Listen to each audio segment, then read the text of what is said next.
నిరంతర నామస్మరణ చేస్తూ ఉండే వాళ్ళకి ఇటువంటి భోగాలు విఘ్నాల్లాగా అనిపిస్తాయట. అది ఎదుగుదల కదా, భగవంతుడు పెంచటం, అలా జీవుణ్ణి పెరిగేలాగా చేశాడు ఆ నామస్మరణతో. అందువల్ల వారికి ఇది ఈ స్వర్గ విఘ్నోనుమీయతే, ఇది విఘ్నమురా, ఇది మనకి పెద్ద విఘ్నం వచ్చి పడిందిరా అని. సుఖభోగము అనేది విఘ్నంలా భావించటం. నాకెందుకు వచ్చింది ఇది ఈ సుఖం, పెద్ద విఘ్నం వచ్చిందే అని అనుకోవటం.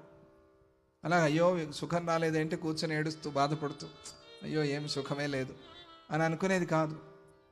సుఖం వచ్చిందంటే అమ్మో, కష్టం వచ్చిందంటే పోన్లే నా పాపం అంతా తీసేస్తున్నాడు, ఆయన నన్ను దగ్గర చేసుకుంటున్నాడు అనే భావన కలిగి ఉండాలి.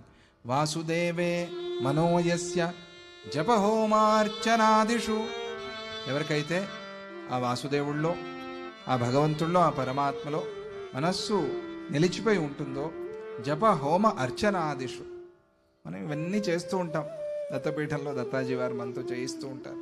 జపం చేయండి, హోమం చేయండి, పూజలు చేయండి, వ్రతాలు చేయండి. తస్యాంతరాయో మైత్రేయ, వారికి ఇదొక అంతరాయం, ఇదొక విఘ్నం, ఇదొక ఆటంకం. ఏది? దేవేంద్రత్వాదికం ఫలం. పిలిచి నీకు ఇంద్ర పదవి ఇస్తానే అంటే ఎందుకండి బాబు, ఆయన ఎంత కష్టపడ్డాడు మేము చూడలేదా కథల్లో, ఎందుకండి అది, ఈ బాధ్యతలు, ఈ బరువులు, ఇవన్నీ ఎందుకు మాకేదో నీ సేవ, నీ దగ్గర ఉండే భాగ్యం, పుణ్యం అది ఇస్తే సరిపోతుంది, నీ సేవ చేసుకుంటూ ఉంటాం, పదవులు ఎందుకు మాకు. చాలామంది దత్తభక్తులు ఏమండి మీరు ట్రస్టీగా ఉంటారంటే అమ్మో మాకు ట్రస్టీలు ఇవన్నీ వద్దండి, ఏం తప్పించుకోవాలని చూస్తున్నారు. లేదు, ప్రతిరోజు ఆశ్రమానికి వస్తాం, చెప్పిన పనుల్లా చేస్తాం, కల్పించుకుని మరీ సేవ చేస్తాం, కానీ మాకు ఈ అధికారాలు వద్దు అనే దత్తభక్తులు ఉన్నారు. అది ఇక్కడే ప్రారంభం. వారికి అధికారాలు, ఈ పదవులన్నీ కూడా ఏదో విఘ్నాల్లాగా అనిపిస్తాయని. అంతరాయ. ఇక చాలా అద్భుతమైన తెలుగు పద్యం అండి ఇక్కడ చెప్పారు సూరన కవి, వెన్నెలకంటి సూరన కవి గారు. అధ్యాత్మ విధులచే నడగని దురితంబు, నువ్వు ఎన్నెన్నో విధులు ఆచరిస్తూ ఉంటావు, వాటితో పోనటువంటి పాపాలు ఉంటాయి. ఏమి ఎందుకో తెలియదు, ఏమి లోపం వచ్చిందో తెలియదు. ఇక దానములు చేసిన పోని కీడు, ఎన్నో దానాలు చేస్తూ ఉన్నా కూడా ఈ కీడు, ఈ కష్టము తొలగిపోవటం లేదు, అటువంటివి కీడులు ఉంటాయి. ఇక ఘనతపో నియతిగ్రాగని కలుషంబులు, ఘనమైన తపస్సులు చేసినా పోనటువంటి కలుషాలు, కష్టాలు కానీ పాపాలు కానీ. జపము చేసిన నశించని యఘంబు, జపాలు చేసినా పోని పాపం ఇలాగే ఉందే పోవట్లేదే ఈ పాపం ఏం చేసినా కూడా అని అనుకునేటువంటి పాపం. ఇక ఉపవాసముల చేత నుడువోని కలుషముల్, ఎన్నెన్ని ఉపవాసాలు చేసినా కూడా ఏమో ఈ పాపం కరగకుండా ఉంది, ఇలాగే ఉంది అని అనిపిస్తూ ఉంటుంది కదా కొన్ని పాపాలు. అలా పరహితంబుల బోని పాతకములు, పరహితాలు ఎన్ని చేసినా కూడా ఈ పాపాలు పోవాలి అని ఎన్ని పరహితాలు చేసినా కూడా పాపాలు పోని పాపాలు కొన్ని ఉన్నాయి. వ్రతముల చేత నవ్వని దుష్కృతంబులు, ఎన్ని వ్రతాలు చేసినా పోనటువంటి దుష్కృతాలు, పాపాలు ఉన్నాయి. క్రతువుల బొలియని కల్మషములు, యజ్ఞాలు ఎన్నెన్ని యజ్ఞాలు చేసినా కూడా ఏమో ఫలం లేకుండా ఉంది. పాపం పోతేనేగా ఫలం వచ్చేది, ఫలం రాలేదు అంటే పాపం ఇంకా ఉంది అని అర్థం. అటువంటివి కానీ దేవపూజల బొలివోని కావలములు, ఎన్ని దేవపూజలు, వెళ్ళని గుడి లేదు, చేయని పూజ లేదు, అబ్బా అన్ని రకాల పూజలు చేయటమైంది, కానీ ఎందుకో తెలియటంలా పాపాలు పోవటంలా.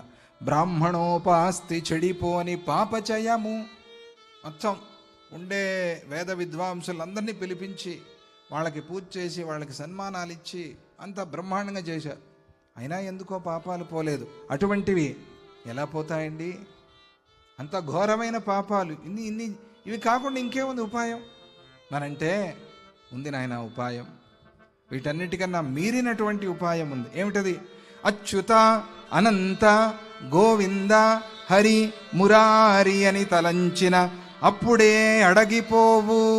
జయ బోలో లక్ష్మీనారాయణ స్వామికి జయ.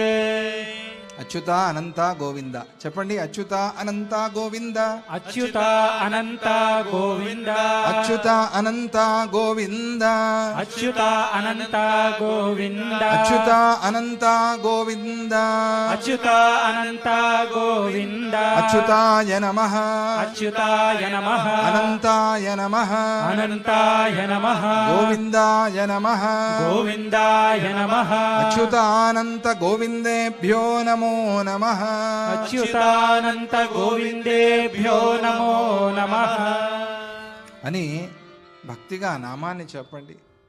దాంతో ఈ పాపాలన్నీ సమసిపోవా. అటువంటి ఆ శక్తి నామస్మరణకి ఉన్నది. క్వనాక పృష్ఠ గమనం పునరావృత్తి లక్షణం. ఎక్కడ స్వర్గానికి వెళ్ళటము, ఎక్కడ క్వజపో వాసుదేవేతి ముక్తి బీజమనుత్తమం. ఇది ముక్తి బీజమయ్యా. నామస్మరణ అనేది, నామస్మరణ చేస్తున్నావు అంటే మోక్షానికి నువ్వు విత్తనాలు నాటుతున్నావు. మోక్షానికి విత్తనాలు నాటుతున్నావు. నామస్మరణ అనేది ఊరికే కాదు. ఏదో నామస్మరణ, ఏదో భజన. భజన అయ్యాక చెప్పండి బయట ఉంటాము అనేవాళ్ళు ఉన్నారు చాలామంది. అది వీళ్ళకి భజన అయిన తర్వాత ఫోన్ చేయాలి, లోపలికి వస్తారటప్పుడు. చాలా అపరాధం అది, చాలా తప్పు అది. భజన అనేది మహాత్ములు, పెద్ద పెద్ద యోగులు, అవధూతలు కూడా అనుసరించేటువంటి మార్గము నామస్మరణ అనేది. బోధానందేంద్ర సరస్వతి స్వామి వారు నామ మహిమ లోకమంతా ప్రచారం చేశారు. త్యాగరాజస్వామి, రామదాసు, ఎంతెంతమంది వీళ్ళంతా నామంతోనే కదా, నామాన్ని పట్టుకునే కదా దాటారు. మన పూజ్య గురుదేవులు దత్తాజీ వారు నామంతోనే కదా మనల్ని దాటిస్తూ ఉన్నారు. ఇక వేరే నామస్మరణ, నామస్మరణ నిరంతరంగా. అది చిన్న విషయం కాదు. అందువల్ల ఎక్కడ స్వర్గము, ఎక్కడ నామస్మరణతో వచ్చేటువంటి ముక్తి, రెండిటికి సంబంధమే లేదు అసలు. నక్కకి నాగలోకానికి తేడా. ఎక్కడ అది స్వర్గము, ఎక్కడ ఇది? ఈ రెండింటికి అసలు పోలిక లేదు. అందుకనే జపో వాసుదేవేతి, వాసుదేవ వాసుదేవ నారాయణ హరి అని జపం చేయటము, దానివల్ల వచ్చేటువంటి ముక్తి బీజం అది. అది ఎక్కడ? ఈ స్వర్గాది లోకాలు ఎక్కడ? సంబంధమే లేదు అసలు. తస్మాదహర్నిశం విష్ణుం సంస్మరన్ పురుషో మునే. కాబట్టి నిరంతరంగా ఆయన్ని సంస్మరణ తలుస్తూ ఉండాలి. ఉరికే స్మరణ కాదు, ఏదో బంధువుల్ని తలుచుకున్నట్టుగా. ఇప్పుడు ఏం చేస్తూ ఉండొచ్చు, ఎక్కడ ఉండి ఉండొచ్చు, ఏమి ఇడ్లీ తింటూ ఉండొచ్చు, అట్లా కాదు. సంస్మరణ అని మంచిగా చక్కగా స్మరణ. చక్కగా స్మరణ అంటే ఆయన రూపము, ఆయన లీల, ఆయన చరిత్ర అంతా కూడా మనస్సుకు వచ్చేలాగా స్మరణ. అది సంస్మరణ. అటువంటి ఆ సంస్మరణ ఎవరైతే సంస్మరన్ పురుషోముని నయాతి నరకం మర్త్య సంక్షీణాఖిల పాతక, అటువంటి వాడు నరకానికి పోనే పోడు అని ఇంకేముంది చెప్పేసి. ఏమో నరకం అంటే ఎట్లా అండి భయం అంటే ఏముంది, నామస్మరణ చేసావు కదా, నామస్మరణ చేయడం 2 పాపాలు చేసుకోవటం అట్లా కాదు. ఇది పిల్లలు కదా గీసి తుడిపేస్తుంటే అట్లా చేయకూడదు. మళ్ళా నామస్మరణతో మార్పు కూడా వస్తూ ఉండాలి. ఏమండి చెప్పేశారు 2 పాపాలు 3 నామస్మరణలు అని, అట్లా కాదు అది. మరి అట్లా అనుకున్నారు.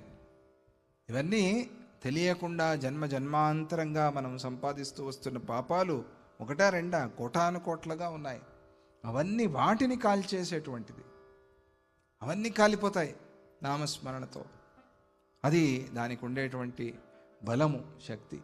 దాన్ని రుచి చూసిన వాళ్ళు విఠల విఠల విఠల విఠల విఠల వెళ్తూ ఉంటారు. వాళ్ళు ఆషాఢమాసం ఏకాదశి వచ్చింది, లక్షలాది మంది వాళ్ళు అట్లా పాడుతూ పాడుతూ పాడుతూ విఠల విఠల పాండురంగా, విఠల విఠల పాండురంగా, జయ హరి విఠల పాండురంగా, జయ హరి విఠల పాండురంగా, అచ్యుత ఆనంత శ్రీధర మాధవ దేవాదిదేవ పాండురంగా, అచ్యుత ఆనంత శ్రీధర మాధవ దేవాదిదేవ పాండురంగా, అచ్యుత అనంత శ్రీధర మాధవ దేవాదిదేవ పాండురంగా, అచ్యుతానంద శ్రీధర మాధవ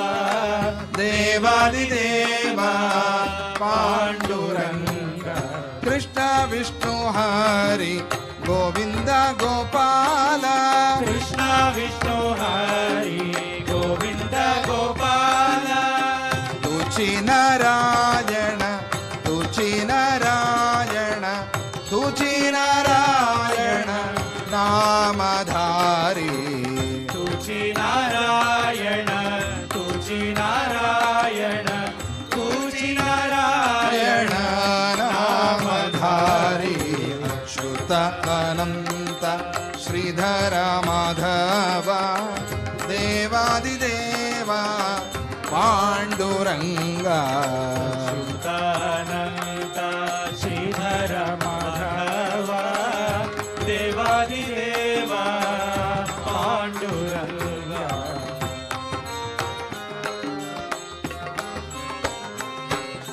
ప్రద్యుమ్నా కేశవ వామన మురహారి ప్రద్యుమ్న కేశవ వామన మురహరి నామ సదాశివ నామ సదాశివ నామ సదాశివ శాంతరూప నామ సదా శివ నామ సదా శివ నామ సదా శివ శాంతరూప సుత అనంత శ్రీధర మాధవ దేవాదిదేవ పాండురంగ పాండురంగ శ్రీధర మాధవ పాండురంగ దేవాదిదేవ పాండురంగ పాండురంగ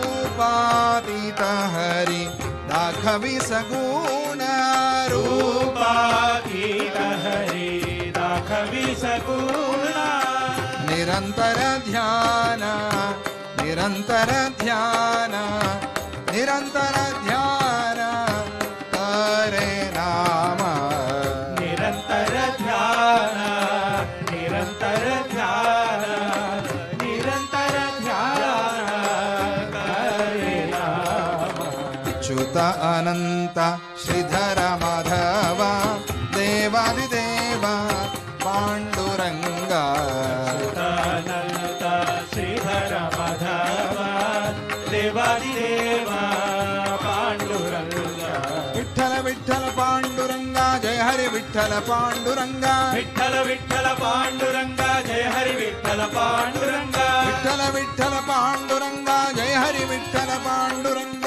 విఠల విఠల పాండురంగ జయ హరి విఠల పాండురంగ విఠల విఠల విఠల విఠల విఠల విఠల విఠల విఠల విఠల విఠల విఠల విఠల విఠల విఠల విఠల విఠల విఠల విఠల పాండురంగ జయ హరి విఠల పాండురంగ విఠల విఠల పాండురంగ జయ హరి విఠల పాండురంగ విఠల విఠల పాండురంగ విఠల విఠల పాండురంగ విఠల విఠల పాండురంగ జయ హరి విఠల పాండురంగ అచ్యుత అనంత శ్రీధర మాధవ దేవాదిదేవ పాండురంగ అనంత శ్రీధర మాధవ దేవాదిదేవ పాండురంగ అచ్యుతానంత శ్రీధర మాధవ దేవాదిదేవ పాండురంగ అచ్యుతానంత శ్రీధర మాధవ దేవాదిదేవ పాండురంగ పాండురంగ పాండురంగ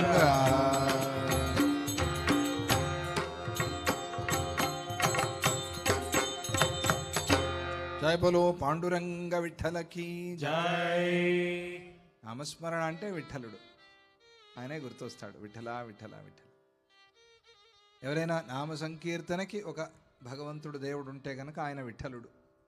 ఆయనకంత ఇష్టం విఠల విఠల విఠల నామస్మరణ.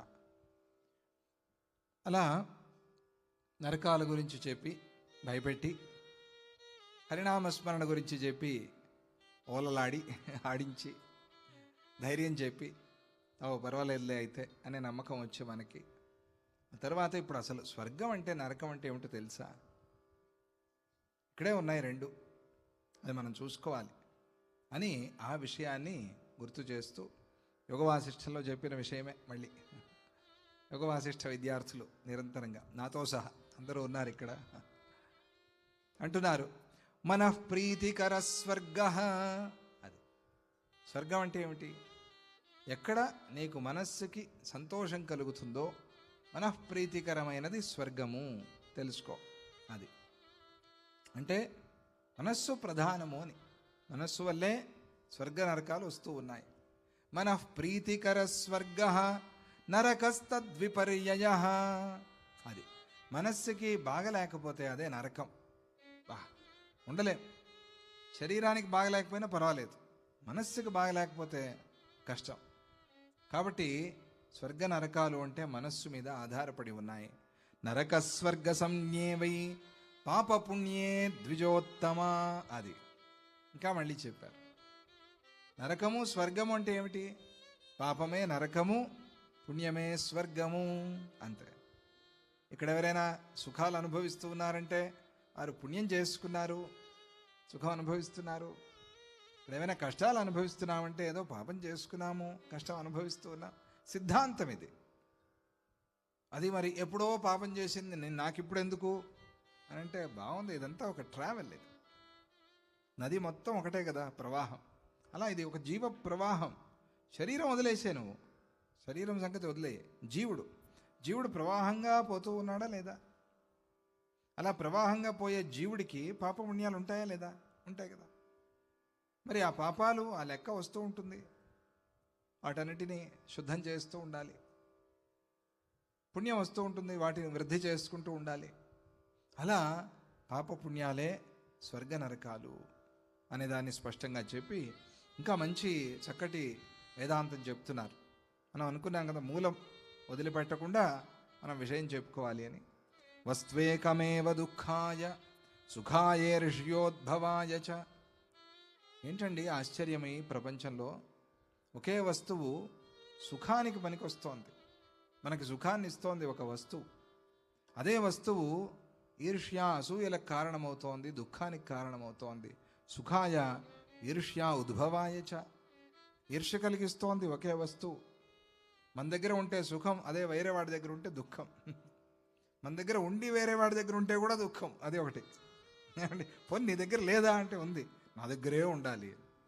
ఈ సిటీలో ఈ కార్ నా దగ్గరే ఉండాలి, ఇంకెవరి దగ్గర ఉండకూడదు. ఇంకోటి దగ్గర చూస్తే వీడికి అప్పటి నుంచే మొదలు మనస్సులో ఇంకోటి దగ్గర వచ్చేసిందే, మళ్ళీ మనం కారు దుఃఖం అయిపోయిందంత. ఇలా ఒకే వస్తువు సుఖానికి దుఃఖానికి అవుతోంది. లోపాయ చయతస్తస్మాత్. అదే కర్మ లోపాలు కూడా చేయిస్తోంది. లోపాలంటే దోషాలు కూడా చేయిస్తోంది. వస్తువాత్మకం కుతః. ఇలా ఉన్నప్పుడు వస్తువాత్మకమని ఎట్లా చెప్తాం? వస్తువు ఇంత మాయ చేస్తోంది, ఇంత నాటకం ఆడుతోంది మన జీవితంలో. మరి ఈ వస్తువాత్మకం కుతః. దాన్ని ఆ వస్తువుని వస్తువులాగా చూసేది ఎట్లా? వస్తువుని ఒక ఘోరమైన సర్పములాగా చూడాలి. అది ఎందుకంటే ఆ వస్తువు మనల్ని మింగేస్తోంది కదా. ఆ ఆసనం మీద ఆ మంచం మీద ఉండేటువంటి ప్రేమతో మంచం వదిలి లేవట్లా వాడు, పదైనా కూడా. మంచం మీద ఉండే ప్రేమ అది. ఏం చేసింది వస్తువు? నీ సమయాన్నంతా మింగేసింది. వస్తువు ప్రేమ ఇది. ఆ వస్తువు అంతే, అంతవరకే ఉపయోగం. అయిపోయింది. అయిందా? బ్రాహ్మీ ముహూర్తం వచ్చిందా? అయిపోయింది. ఆ మంచంతో పని తీరిపోయింది అంతే. ఆ ఆసనంతో పని తీరిపోయింది. దాన్ని దండం పెట్టి అక్కడి నుంచి లేవాలంతే. ఇంకెక్కువగా దాన్ని వాడకూడదు, మళ్ళీ మింగేస్తుంది. చూస్తూ దాని శక్తి పెరిగిపోతుంది. దానికి ఒక శక్తి ఉంటుంది. ప్రతి వస్తువుకి ఒక్కొక్క దేవత, ప్రతి వస్తువుకి ఒక్కొక్క రాక్షసుడు. వాడితే దేవత, సరిగ్గా వాడుకోకపోతే రాక్షసుడు. ఆ వస్తువులో నువ్వు సరిగ్గా వాడినప్పుడు దేవత బయటకు వస్తాడు, సరిగ్గా వాడకపోతే దుర్వినియోగం చేస్తే రాక్షసుడు బయటకు వస్తాడు. అక్కడే ధర్మక్షేత్రే కురుక్షేత్రే సమవేత యుయుత్సవ. వాళ్ళు యుద్ధం చేయడానికి లోపలే కురుక్షేత్రంలోనే ఉంటారు. మామకాహ పాండవాశ్చైవ, ఇద్దరు. ఎవరిని బలపరుస్తావు అది నువ్వు చూసుకోవాలి అని. చూడండి, వస్తువు అంతవరకే వస్తువు, ఎక్కువ వాడకూడదు. పిల్లలు అంతే, ఫోను విపరీతంగా వాడతారు, వాడకూడదు, అంతవరకు మాత్రమే. అది మంచి విషయాలు ఉంటాయి, ఆ మంచి విషయాలు వాడుకోవాలి, ఉపయోగం దాన్ని అమ్మా నాన్నకి తెలపటానికి అంతవరకు. ఎవరైనా పెద్దలు కూడా అంతే, పిల్లలైనా అంతే, ఎవరైనా సరే ఏ వస్తువైనా అంతంతవరకే వాడటము అనే అభ్యాసం పెట్టుకోవాలి. ఎందుకంటే వస్తువాత్మకం కుతః, వస్తువు కాదండోయ్, అమ్మో, వస్తువు వ్యాళం. వస్తువు వ్యాళం అంటే పాము మింగేసినట్టుగా మింగేస్తుంది వస్తువు. జాగ్రత్త, సమయాన్ని జీవితాన్ని అంతా మింగేస్తుంది. అందువల్ల వస్తువుకు ఒక నియత స్వరూపం లేదు అనే అభిప్రాయం. ఇది ఫలానా అని చెప్పలేం, అది అట్లా కనిపిస్తుంది కానీ అది వేరే వేరే పనులు చేస్తుంది. ఒక నియత స్వరూపం అనేది ఉండదు అది చేసే పనికి. తదేవ ప్రీతయే భూత్వా, అదే నీకు చాలా ప్రీతిని కలిగిస్తుంది. పునర్దుఃఖాయ జాయతే, మళ్ళీ అదే నీకు దుఃఖానికి అవుతుంది. ఎక్కువైపోయింది అనుకోండి, అతిగా విపరీతంగా. ఇప్పుడు స్వీట్లు పంచమన్నారు, ఒక్కొక్కరు ఒకటి తీసుకుంటే బాగుంటుంది.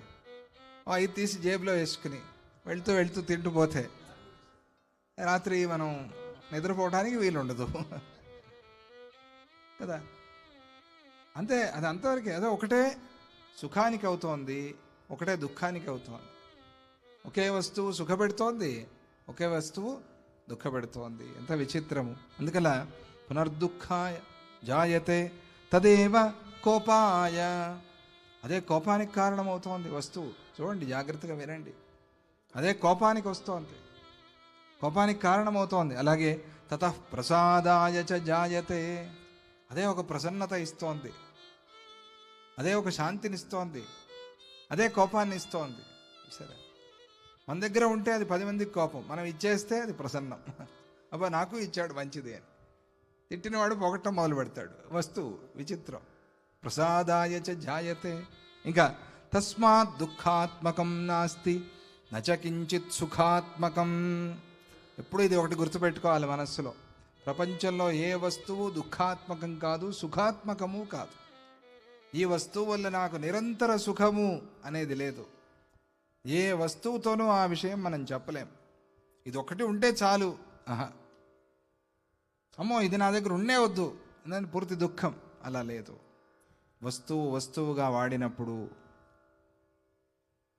దాన్ని దుర్వినియోగం చేసినప్పుడు అది దుఃఖం అయింది. అందువల్ల నచ దుఃఖాత్మకం క్వచిత్ నచ సుఖాత్మకం. ఇంకా ఎంత స్పష్టంగా ఆ కాలంలో ఏమి ఆలోచన చేశారో, మొబైల్ ఫోన్ ఉందని చెప్పి పరాశర మహర్షి. వస్తుందిరా రేపు రోజుల్లో, కలియుగంలో, అది కలియుగం ముదిరినప్పుడు మొబైల్ ఫోన్ వస్తుంది అని వాళ్ళు ఆలోచించారేమో. లోకల్లో వచ్చింది, అది మింగేసింది. ఎందుకు? ఏది సాధించకుండా చేస్తోంది కదా. దాని మీద ఒక లిమిట్ లేకుండా తిప్పుతూ ఉండేది. రీలు రో అని పోతూ ఉంటుంది. పూర్వకాలంలో ఇది లేదు, ప్రొజెక్టర్లో ఇట్లా తిప్పుతూ గుడ్డి అని తిరుగుతూ ఉంటుంది. ఇట్లా పోతూ రీల్ అని, అట్లా రీల్స్ చూస్తారు. బాబా లోపల కూడా గిరగిరా రీలే తిరుగుతూ ఉంటుంది వాళ్ళకి. ఇట్లా రీల్ చూసి బుర్ర కూడా రీల్ అయిపోతుంది. అవసరమైన రీల్సే పెట్టుకోండి. అప్పుడు మీకు ఒక మ్యూజిక్ ఇష్టమా, మ్యూజిక్ రీల్సే వస్తాయి మీకు. అమ్మో ఫోన్ వింటుందండి మాటలు, జాగ్రత్త. నిన్న ఇక్కడ పక్కన కూర్చున్నప్పుడు నిఖిల్ అది ఓపెన్ చేసి పెట్టాట, దీంతో కలపటానికి భజనల కోసమని. కాలభైరవ స్వామి అని మనం మాట్లాడుకున్నాం కదా, కాలభైరవ స్వామి ఫోటోలు చూపిస్తోంది అది ఫోన్. చూడండి, గోడకు కాదు చెవులు ఉండేది, మొబైల్కి చెవులు ఉంటాయి. జాగ్రత్త, తస్మాత్ జాగ్రత్త. అన్నీ వింటుంది అది, అన్నీ తెలుసు దానికి. అమ్మో అన్నీ వెళ్ళిపోతాయి ఇన్ఫర్మేషన్, అదే చూపిస్తూ ఉంటుంది, అవే మాట్లాడతాయి. ఇంట్లో కనుక వీళ్ళు పెద్దలు అమ్మా నాన్న కుస్తీ పడుతున్నారనుకోండి, తిట్టుకుంటున్నారనుకోండి, అవే కోపం రీల్సే చూపిస్తుంది. వీళ్ళు అరుచుకున్నారు కదా, అందుకని తెలుసు దానికి. వీళ్ళు శాంతంగా ఉంటే శాంతం రీల్సే చూపిస్తుంది, తెలుసు దానికి. అన్నీ అట్లా. అందుకనే మనము దాన్ని కూడా జాగ్రత్తగా వినియోగం చేసుకోవాలి. మనసః పరిణామోయం సుఖ దుఃఖాది లక్షణ. ఇది మనస్సు యొక్క పరిణామం. అది ఇంకా కొంచెం లోతైన మాట వినండి. యోగ వాసిష్టం. ఈ మనస్సు యొక్క పరిణామం ఏమిటి? సుఖ దుఃఖం అంటే నేరుగా వస్తూ ఉంటే శరీరానికి మనస్సు యొక్క పరిణామం అంటే ఎట్లా? చలి వేడి అంతా శరీరానికి తెలుస్తూ ఉంటే మనస్సు అంటారే, మధ్యలో ఎక్కడ మనస్సు ఎక్కడి నుంచి వచ్చింది అని. అంటే మనసః పరిణామోయం సుఖ దుఃఖాది లక్షణ. సుఖ దుఃఖము అని పిలిచేటువంటి ఇవన్నీ కూడా మనస్సు యొక్క పరిణామము. మనస్సు అలా మారి దానిని చూపిస్తోంది. అలా ఏమిటి అని తర్వాత అది విషయం వేరే. జ్ఞానమేవ పరం బ్రహ్మ. అందువల్ల జ్ఞానము పరం బ్రహ్మ. జ్ఞాన సముపార్జన, నిరంతరంగా జ్ఞానము సంపాదిస్తూ ఉండు. ఎందుకంటే జ్ఞానమే బ్రహ్మ. జ్ఞానమేవ పరం బ్రహ్మ జ్ఞానం బద్ధాయ చేష్యతే. ఇది కొత్త స్టేట్మెంట్ ఇచ్చారు ఇక్కడ. జ్ఞానం బద్ధాయ చేష్యతే.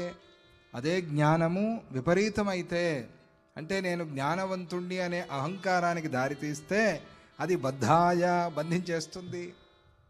జ్ఞానం బద్ధాయ చేష్యతే. అదే పరంబ్రహ్మ, అదే బంధనం. అంటే అహంకారము లేని జ్ఞానం కావాలి. నేను జ్ఞానవంతుణ్ణి, నేను జ్ఞానవంతుణ్ణి అని అష్టలక్ష్మి వైభవంలో ఆయన వెళ్తాడే, నేను గురువుని, నేను గురువుని, నేను గురువుని, లోపల మునిగిపోతాడు. చూశారు కదా, గుర్తుందా? అట్లా అదే బంధనం అవుతుంది. ఇక జ్ఞానాత్మకమిదం విశ్వం న జ్ఞానాద్ విద్యతే పరం. ఇది జ్ఞానం కన్నా నహి జ్ఞానేన సదృశం పవిత్రం ఇహ విద్యతే, భగవద్గీత. ఇక అటువంటి ఆ జ్ఞానం కన్నా గొప్పది లేదు. విద్యా విద్యేతి మైత్రేయ జ్ఞానమేవావధారయ. ఈ విద్య అవిద్యల యొక్క విషయాన్ని, తత్వాన్ని తెలుసుకుని జ్ఞానమేవ అవధారయ, జ్ఞానాన్నే పట్టుకో, దాని మీదే నువ్వు ధారణ చెయ్యి. జ్ఞానం అంటే నీ సమస్త కల్మషాల్ని పోగొట్టి మనస్సుని పవిత్రం చేసి పరమాత్మని చూపెట్టేటువంటిది. అటువంటి ఆ జ్ఞానాన్ని పెట్టుకో, పవిత్రమైంది. అహంకారాన్ని ఇచ్చే జ్ఞానం వద్దే వద్దు, దాని జోలికి పోనే వద్దు. అందువల్ల జ్ఞానమేవావధారయ. అది అవిద్యోపాధి అయితే గనక, ఆ జ్ఞానము అవిద్యోపాధి అయిపోతే గనక అప్పుడు అది దుఃఖాన్ని ఇస్తుంది, బంధాన్ని ఇస్తుంది అని ఆ విషయాన్ని పూర్తి చేసి ఇంత విషయము చెప్పి చివరికి జ్ఞానం అన్నారు. చూసారా? స్వర్గ నరకాల గురించి చెప్పారు, లోకాల గురించి చెప్పారు, ద్వీపాల గురించి చెప్పారు, ప్రాయశ్చిత్తాల గురించి చెప్పారు, పాపాల గురించి చెప్పారు, పుణ్యాల గురించి చెప్పారు, నామస్మరణ గురించి చెప్పారు. అంతా చెప్పి చివరికి జ్ఞానం, ఏదైనా అక్కడికే వస్తుంది చివరికి. ఆ జ్ఞానము మనకు కావాలి, ఆ జ్ఞానము దృఢం కావాలి. దాన్ని బాగా బలంగా మనసులో నిలుపుకోవాలి, దాన్ని సంపాదించడానికి ప్రయత్నం చేయాలి అని ఆ విషయాన్ని చెప్పి ఇక సూర్యాదిగ్రహాణం సప్తలోకానాం వర్ణనం. ఇక సూర్యాది గ్రహాల యొక్క వర్ణన చాలా గొప్పగా పెద్దగా వర్ణించి చెప్పారు. గ్రహాలు, గ్రహగోళాలు ఎట్లా ఉన్నాయి, ఏది బుధగ్రహం ఏది, ఇది చంద్రగ్రహం ఏది, ఇది ఎట్లా ఉంది, అది ఎట్లా ఉంది, ఇవన్నీ చాలా పెద్ద వర్ణన. అది తర్వాత ప్లక్షాది ద్వీప వర్ణన. ఈ ప్లక్షాది ద్వీపాలు భూమిలో ఉన్నాయా బయట ఉన్నాయా అనే చర్చ చాలా పెద్దది ఉంది. అక్కడ ఆ ద్వీపాలు ఎట్లా ఉంటాయి, అక్కడ ఏ ఏ నదులు ఉన్నాయి, ఇవన్నీ కూడా, ఆ నదుల్లో ఆ పర్వతాలు, అక్కడ ఎట్లా జనాలు ఎలా ఉన్నారు, అప్పుడు ఎలా ఉన్నారు, ఇప్పుడు ఎలా ఉన్నారు, ఇవన్నీ రకరకాల ప్రశ్నలు, వాటికి సమాధానాలు అక్కడ చెప్పారు. తథా కర్మస్వనేకేషు దేవాద్యా సమవస్థితా విష్ణుశక్తిం సమాసాద్య ప్రరోహ ముపయాంతి వై. కర్మసు అనేకేషు, వాళ్ళు దేవతలు కానీ మనుష్యులు కానీ జంతువులు కానీ అందరూ కూడా విష్ణుశక్తిం సమాసాద్య, సర్వవ్యాపి అయినటువంటి ఆ పరమాత్మ శక్తిని ఆశ్రయించి దాన్ని ఆధారంగా చేసుకుని ప్రరోహ ముపయాంతి వై, అలా పై మెట్లకి వెళ్తారు. అది మనకి భగవంతుడు పై మెట్టు ఎక్కటానికి చూపించే మార్గము కర్మ మార్గం, జ్ఞాన మార్గం. ఈ రెండు మార్గాలు దాన్ని అక్కడ గుర్తు చేశారు. ఇదే విష్ణు శక్తి, ఇదే గురుశక్తి, ఇదే పరమాత్మ యొక్క పరాశక్తి. ఏమిటది? జ్ఞానం. అదే కర్మ. దాంతో మనకు శక్తి కావాలి కదా ఎక్కాలంటే. లేకపోతే ఎట్లా ఎక్కుతాం మనం? ప్రరోహముపయాంతి వై. ఆ ఎక్కడానికి మనకి కర్మ అనే శక్తిని ఇస్తాడు, జ్ఞానం అనే శక్తిని ఇస్తాడు. ఆ కర్మని పట్టుకుని మనం ఎక్కాలి, ఆ జ్ఞానాన్ని పట్టుకుని మనం ఎక్కాలి. ఏదో ఒక మార్గంలో నిలకడగా ఉండాలి. కర్మ మార్గమా జ్ఞాన మార్గమా అనేది మనం తేల్చుకోవాలి. తద్బ్రహ్మ తత్పరం ధామ సదసత్పరమం పదం యస్య సర్వమభేదేన యతశ్చైతచ్చరాచరం. ఇక బ్రహ్మ విషయం, బ్రహ్మ అంటే ఏమిటి అనే దాన్ని చెప్తున్నారు. అదే పరంధామ. యద్గత్వా ననివర్తంతే తద్ధామ పరమం మమ. ఎక్కడికి వెళ్ళి తిరిగిరారో అది నా పరం ధామ అని భగవంతుడు చెప్పాడు కదా. అదే పరంధామ. అక్కడికి వెళ్తే ఇంకా తిరిగి రావాల్సిన పని లేదు. అక్కడే పరమాత్మలోనే లయించిపోవటం. అది సదసత్ పరమం పదం యస్య సర్వం అభేదేన. ఇక ఆ బ్రహ్మ వస్తువుకి అభేదేన, అంతా అభేదమే తప్ప ఎక్కడ భేద దృష్టి అనేది లేనేలేదు. స ఏవ మూల ప్రకృతి వ్యక్తరూపీ జగచ్చ సహ. ఆయనే మూల ప్రకృతి, ఆయనే వ్యక్తరూపి. మూల ప్రకృతిగాను ఆయనే ఉన్నాడు. మూల ప్రకృతిరవ్యక్త, వ్యక్త వ్యక్తస్వరూపిణి. అమ్మవారి పేర్లలో లేదా? మూల ప్రకృతి ఆవిడే, అవ్యక్తంగా ఉండేది ఆవిడే, వ్యక్త అవ్యక్త స్వరూపిణి ఆవిడే. వరుస చూడండి లలితా సహస్రనామంలో. ఊరికే కాదు లలితా సహస్రనామం ఒకటి బాగా లలితా సహస్రనామం చెప్పుకుని దాని వ్యాఖ్యానం చూసుకుని దాని మీద గనక మనం మనసు పెడితే మొత్తం మనకి ఆధ్యాత్మిక వేదాంత శాస్త్రం అంతా కూడా బోధపడుతుంది. అటువంటి సామాన్యమైనది కాదు లలితా సహస్రనామం. అట్లా విభాగం. నువ్వు యోగ మార్గమా? ఇది యోగం అంటే ఈ యోగ చక్రాలు, ఈ సాధన చేసే వాళ్ళకి అది ఒక విభాగం. స్వాధిష్టానాం జగత చతుర్వక్త్ర మనోహర. ఇది కూడా మనకి కర్మ మార్గంలో ఎట్లా ఏమిటి కథ. సదాచారం, యజ్ఞాలు. వేదాంతం. నిష్క్రియ, నిష్పరిగ్రహ, నిష్ప్రపంచ అని పూర్తి వేదాంతం, చాలా చిక్కని వేదాంతం. ఇవన్నీ నామాలు. ఇక ఇట్లా ఏ విభాగానికి ఆ విభాగం. విజ్ఞానం అన్నీ లలితా సహస్రనామంలో నీకు ఇష్టమైనది ఆ భాగం తీసుకుని దాని మీద ఉపాసన చేయొచ్చు. అట్లా ఉంది అది. ఒక 18 నామాలు, ఒక 30 నామాలు లలితా సహస్రనామంలో తీసుకుంటే మొత్తం ఆ విషయం అంతా మీరు ప్రారంభించారనుకోండి. మూలాధారాంబు జగత అని చతుర్వక్త్ర మనోహర అని ప్రారంభించారు. సహస్రారాంబుజారూఢ అంతవరకు పారాయణ చేసుకోండి మీరు. తర్వాత ఉన్నాయి ఇంకా నామాలు, వాటన్నిటినీ కలిపి పారాయణ చేసుకుంటే మొత్తం షట్చక్రాలు, ఆ సప్తచక్రానికి ఎట్లా ఏమిటి ప్రయాణం, ఇదంతా అక్కడ తెలుసు. దాని మీద స్టడీ చేయాలి. అటువంటి లలితా సహస్రనామం దాంట్లో మనకి మూల ప్రకృతిరవ్యక్త, వ్యక్త స్వరూపిణి చెప్పినట్టుగా స ఏవ మూల తస్మిన్నేవ లయం యాతి సర్వం యాతి యత్ర చ తిష్ఠతి. తస్మిన్నేవ లయం సర్వం యాతి యత్ర చ తిష్ఠతి. అక్కడే ఆ మూల ప్రకృతిలోనే అంతా లయిస్తుంది. ఎక్కడికి పోతుంది అని నువ్వు భయపడక్కర్లేదు. అక్కడే లయిస్తుంది, అక్కడే ఉంటుంది. ఎప్పుడు కావాలో అప్పుడు బయటికి వస్తుంది. అది అమ్మవారి మనస్సులోనే ఈ సృష్టి అంతా ఉంది, సంకల్పాత్మకంగా ఉంది. ఇది నువ్వు కంప్యూటర్ షట్ డౌన్ చేసినప్పుడు సంకల్పాత్మకంగా ఉంది. నువ్వు సేవ్ చేసిన ఫైల్స్ అంతా సంకల్పాత్మకంగా ఉంది.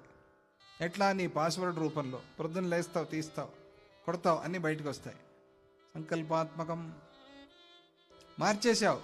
ఇది కంప్యూటర్ పాతది అయిపోయిందండి, కొత్తది వచ్చింది తీసుకోవాలని తీసుకున్నావు. దాంట్లో కూడా మళ్ళీ ఇది వేసావు పాస్వర్డ్. ఏం చేయక్కర్లే, మళ్ళీ అవన్నీ దీంట్లో వచ్చేస్తాయి. దాంట్లో లేవు ఇప్పుడు. ఇట్లా నువ్వు జన్మలు మారుస్తూ ఉన్నా కూడా నువ్వు మోసుకొచ్చినవన్నీ మారిపోతూ ఉంటాయి. కంప్యూటరే ఉదాహరణ అంతే. నేను ఎట్లా మనకి జన్మాంతరంగా ఎలా వస్తాయి అంటే ఇలాగే వస్తాయి అంత. కంప్యూటర్ మార్చిన ఇన్ఫర్మేషన్ వచ్చిందా లేదా? ఎప్పుడో 2010లో తీసుకున్న ఫోన్, అప్పుడు ఇన్ఫర్మేషన్ కూడా ఇప్పుడు ఈ ఫోన్లో వస్తుంది నీకు.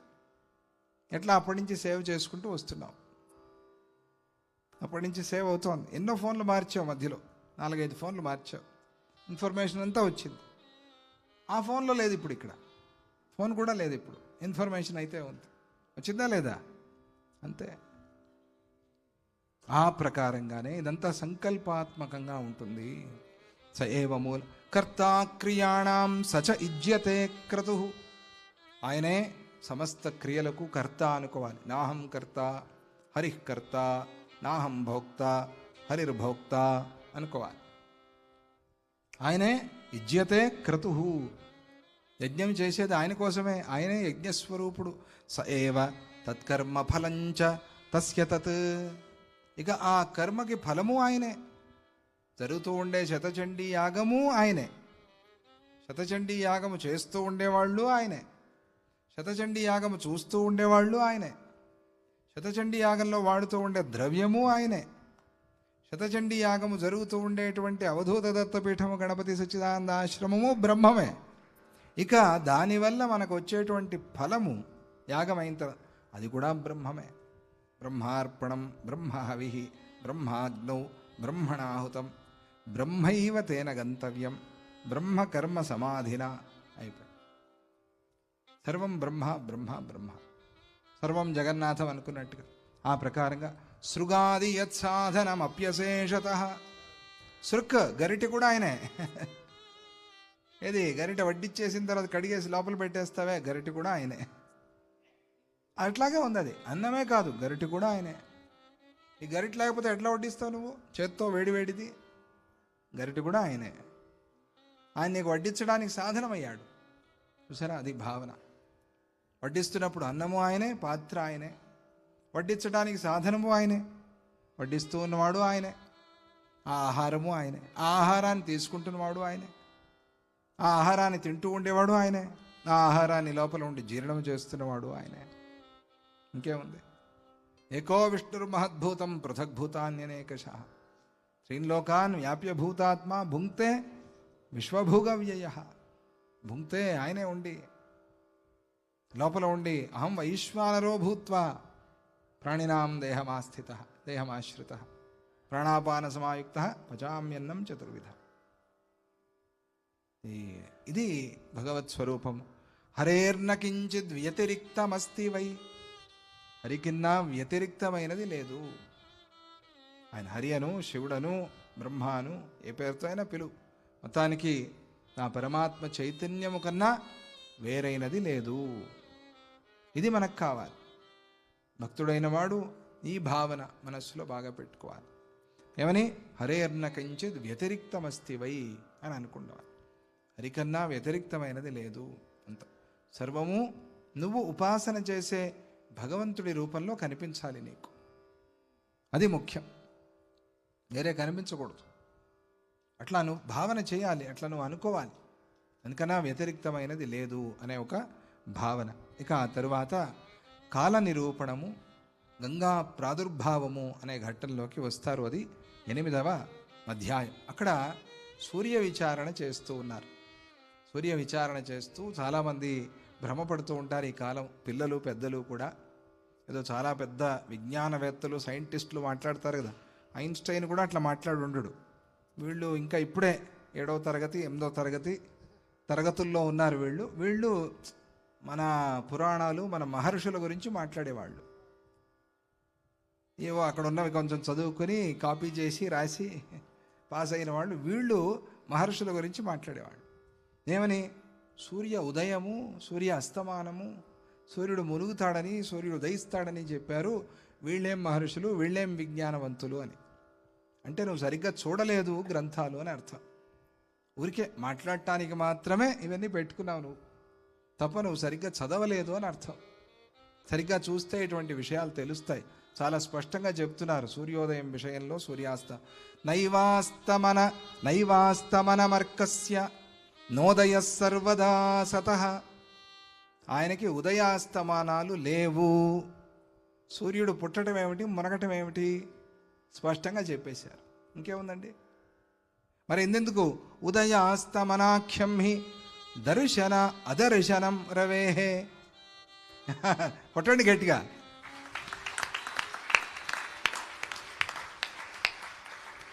ఇంకేం చెప్పాలి? ఎవరైనా అట్లా అంటే నోరు మూయించండి. ఇప్పటికైనా ఆనందిస్తాం, మాయలో పడిపోతాం, అవునేమో అని. మహర్షులు వాళ్ళంతా తపస్సుతో కొన్ని వందల సంవత్సరాల తర్వాత గ్రహణం వస్తుంది అని దివ్య దృష్టితో చూసిన వాళ్ళు. లెక్క అనండి, ఇప్పుడు లెక్క. ఎట్లా అది సంభవం? ఈ సమయానికి ముగుస్తుంది ఎట్లా? ఎక్కడున్నాయి కంప్యూటర్స్? ఇప్పుడు 50 సంవత్సరాలు కదా, అంతకుముందు ఎక్కడున్నాయి కంప్యూటర్స్? గణితం, లెక్క. పోనీ గణితం అనే అనండి. గణితం అట్లా ఏంటి? ఇక్కడ కూర్చొని గణితం అంటే పక్కుండే ఇంట్లో వాడి గణితమే రాదు మనకి. సూర్యుడి గణితం ఎట్లా తెలుస్తుంది? మన గుణితాలే లేవు, ఇంకా గణితాలు ఎక్కడి నుంచి వస్తాయి కదా. మహర్షులు వాళ్ళంతా జ్ఞానులు. తపస్సు ముందు ఏదీ లేదు, అంతా సున్నా. అంత తపస్సు వాళ్ళది. వాళ్ళు దాని మీద మనసు పెట్టారంటే అంతే, అది డెప్త్కే వెళ్ళిపోతారు. మొత్తం అంతా తోడి రావాల్సిందే. అలా చూసిన వాళ్ళు చాలా స్పష్టంగా మరి ఉదయాస్తమనాలంటే ఏమిటండి? ఉదయము అస్తమానము అని అంటున్నాం కదా, అస్తమానం మాట్లాడుతున్నాం కదా, ఇదే ఏమిటి ఉదయాస్తమానాలంటే? దర్శన అదర్శనం రవేహే. కనిపిస్తే ఉదయము, కనిపించకపోతే అస్తమానము, అంతే కదా. ఇంకేం కావాలండి? ఇంతకన్నా సూక్ష్మము అంతే చెప్తారు మహర్షులు వాళ్ళు. కాబట్టి దాన్ని చక్కగా మనం తెలుసుకోవాలి. ఇక తరువాత సూర్య విషయం వచ్చింది కదా, సూర్యోపాసన, సంధ్యోపాసన చాలా ముఖ్యమైంది అనే విషయాన్ని చెప్పబోతూ ఉన్నారు. మనము కన్నడంలోకి ప్రవేశిద్దాం. ఏం కందామ ఈ విషయం కందామ కన్నడంలోకి ప్రవేశించటం. హరిహరి.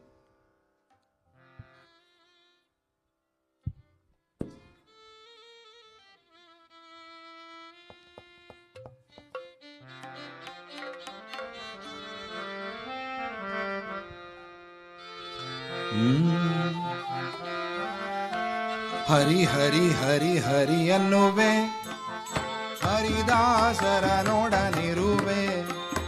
ಹರಿ ಹರಿ ಹರಿ ಹರಿ ಅನ್ನುವೆ, ಹರಿದಾಸರ ನೋಡನಿರುವೆ. ಹರಿ ಹರಿ ಹರಿ ಹರಿ ಅನ್ನುವೆ, ಹರಿದಾಸರ ನೋಡನಿರುವೆ. ಹರಿ ಹರಿ ಹರಿ ಹರಿ ಅನ್ನುವೆ, ಹರಿದಾಸರ ನೋಡನಿರುವೆ. ಗುರುದತ್ತ ಗುರುದತ್ತ ಅನ್ನುವೆ, ಗುರುದತ್ತ ಗುರುದತ್ತ ಅನ್ನುವೆ. ಗುರುವಿನ ಪಾದವ ಹಿಡಿವೆ, ಗುರುವಿನ ಪಾದವ ಹಿಡಿವೆ. ಹರಿ ಹರಿ ಹರಿ ಹರಿ ಹರಿ ಅನ್ನುವೆ, ಹರಿದಾಸರ ನೋಡನಿರುವೆ. ಹರಿ ಹರಿ ಹರಿ ಹರಿ ಅನ್ನುವೆ, ಹರಿದಾಸರ ನೋಡನಿರುವೆ.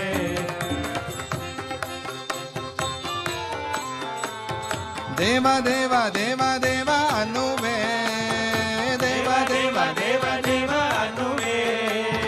ದೇವಾಲಯದಲ್ಲಿ ಇರುವೆ, ದೇವಾಲಯದಲ್ಲಿ ಇರುವೆ. ಹರಿ ಹರಿ ಹರಿ ಹರಿ ಹರಿ ಅನ್ನುವೆ, ಹರಿದಾಸರ ನೋಡನಿರುವೆ. ಹರಿ ಹರಿ ಹರಿ ಹರಿ ಅನ್ನುವೆ, ಹರಿದಾಸರ ನೋಡನಿರುವೆ.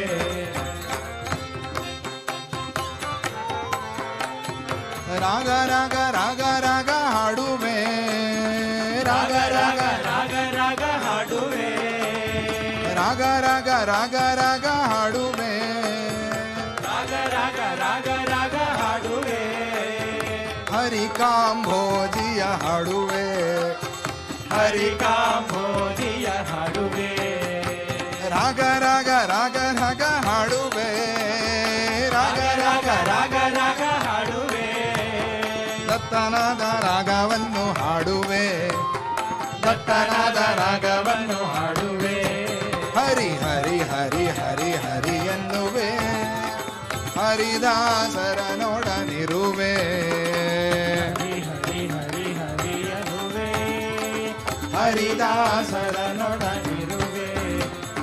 ಕುಣಿ ಕುಣಿ ಕುಣಿ ಕುಣಿ ಕುಣಿವೆ, ಕುಣಿ ಕುಣಿ ಕುಣಿ ಕುಣಿ ಕುಣಿವೆ. ದತ್ತ ಶಬ್ದ ಗೆಜ್ಜೆಯನ್ನು ಕಟ್ಟುವೆ, ದತ್ತ ಶಬ್ದ ಗಜ್ಜೆಯನ್ನು ಕಟ್ಟುವೆ.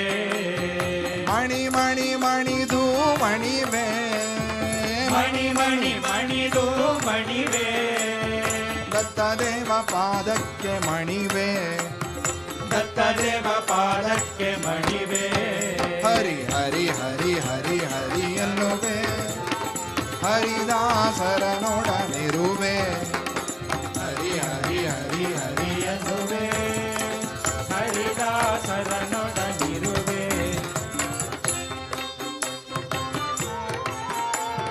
ತಿಂದು ತಿಂದು ತಿಂದು ತಿಂದು ತಿನ್ನುವೆ ತಿಂದು ತಿಂದು ತಿಂದು ತಿಂದು ತಿನ್ನುವೆ ಇರೋ ಸ್ವೀಟ್ ಎಲ್ಲ ನಾನೊಬ್ಬನೇ ಇರೋ ಸ್ವೀಟ್ ಎಲ್ಲ ನಾನೊಬ್ಬನೇ ತಿಂದು ತಿಂದು ತಿಂದು ತಿಂದು ತಿನ್ನುವೆ ತಿಂದು ತಿಂದು ತಿಂದು ತಿಂದು ತಿನ್ನುವೆ ದತ್ತದೇವ ತಂಬಿಟ್ಟು ತಿನ್ನುವೆ ದತ್ತದೇವ ತಂಬಿಟ್ಟು ತಿನ್ನುವೆ ನೋಡಿ ನೋಡಿ ನೋಡಿ ನೋಡಿ ನೋಡುವೆ ನೋಡಿ ನೋಡಿ ನೋಡಿ ನೋಡಿ ನೋಡುವೆ ದತ್ತ ಸ್ವಾಮಿ ರೂಪವನ್ನು ನೋಡುವೆ ದತ್ತ ಸ್ವಾಮಿ ರೂಪವನ್ನು ನೋಡುವೆ ಹರಿ ಹರಿ ಹರಿ ಹರಿ ಎನ್ನುವೆ ಹರಿದಾಸರನೊಡನಿರುವೆ ಹರಿ ಹರಿ ಹರಿ ಹರಿ ಎನ್ನುವೆ ಹರಿದಾಸರನೊಡನಿರುವೆ ಕೇಳಿ ಕೇಳಿ ಕೇಳಿ ಕೇಳಿ ಕೇಳುವೆ ಕೇಳಿ ಕೇಳಿ ಕೇಳಿ ಕೇಳಿ ಕೇಳುವೆ ಸಚ್ಚಿದಾನಂದ ಮಾತ ಕೇಳುವೆ ಸಚ್ಚಿದಾನಂದ ಮಾತ ಕೇಳುವೆ ಕೇಳಿ ಕೇಳಿ ಕೇಳಿ ಕೇಳಿ ಕೇಳುವೆ ಕೇಳಿ ಕೇಳಿ ಕೇಳಿ ಕೇಳಿ ಕೇಳುವೆ ಸಚ್ಚಿದಾನಂದ ಮಾತ ಕೇಳುವೆ ಸಚ್ಚಿದಾನಂದ ಮಾತ ಕೇಳುವೆ ಹರಿ ಹರಿ ಹರಿ ಹರಿ ಎನ್ನುವೆ ಹರಿದಾಸರನೊಡನಿರುವೆ ಹರಿ ಹರಿ ಹರಿ ಹರಿ ಎನ್ನುವೆ ಹರಿದಾಸರನೊಡನಿರುವೆ ಹರಿ ಹರಿ ಹರಿ ಹರಿ ಎನ್ನುವೆ ಹರಿದಾಸರನೊಡನಿರುವೆ ಹರಿ ಹರಿ ಹರಿ ಹರಿ ಎನ್ನುವೆ ಹರಿದಾಸರನೊಡನಿರುವೆ ಹರಿ ಹರಿ ಹರಿ ಹರಿ ಎನ್ನುವೆ ಹರಿದಾಸರನೊಡನಿರುವೆ ಹರಿ ಹರಿ ಹರಿ ಹರಿ ಎನ್ನುವೆ ಹರಿದಾಸರನೊಡನಿರುವೆ ಹರಿದಾಸರನೊಡನಿರುವೆ ಹರಿದಾಸರನೊಡನಿರುವೆ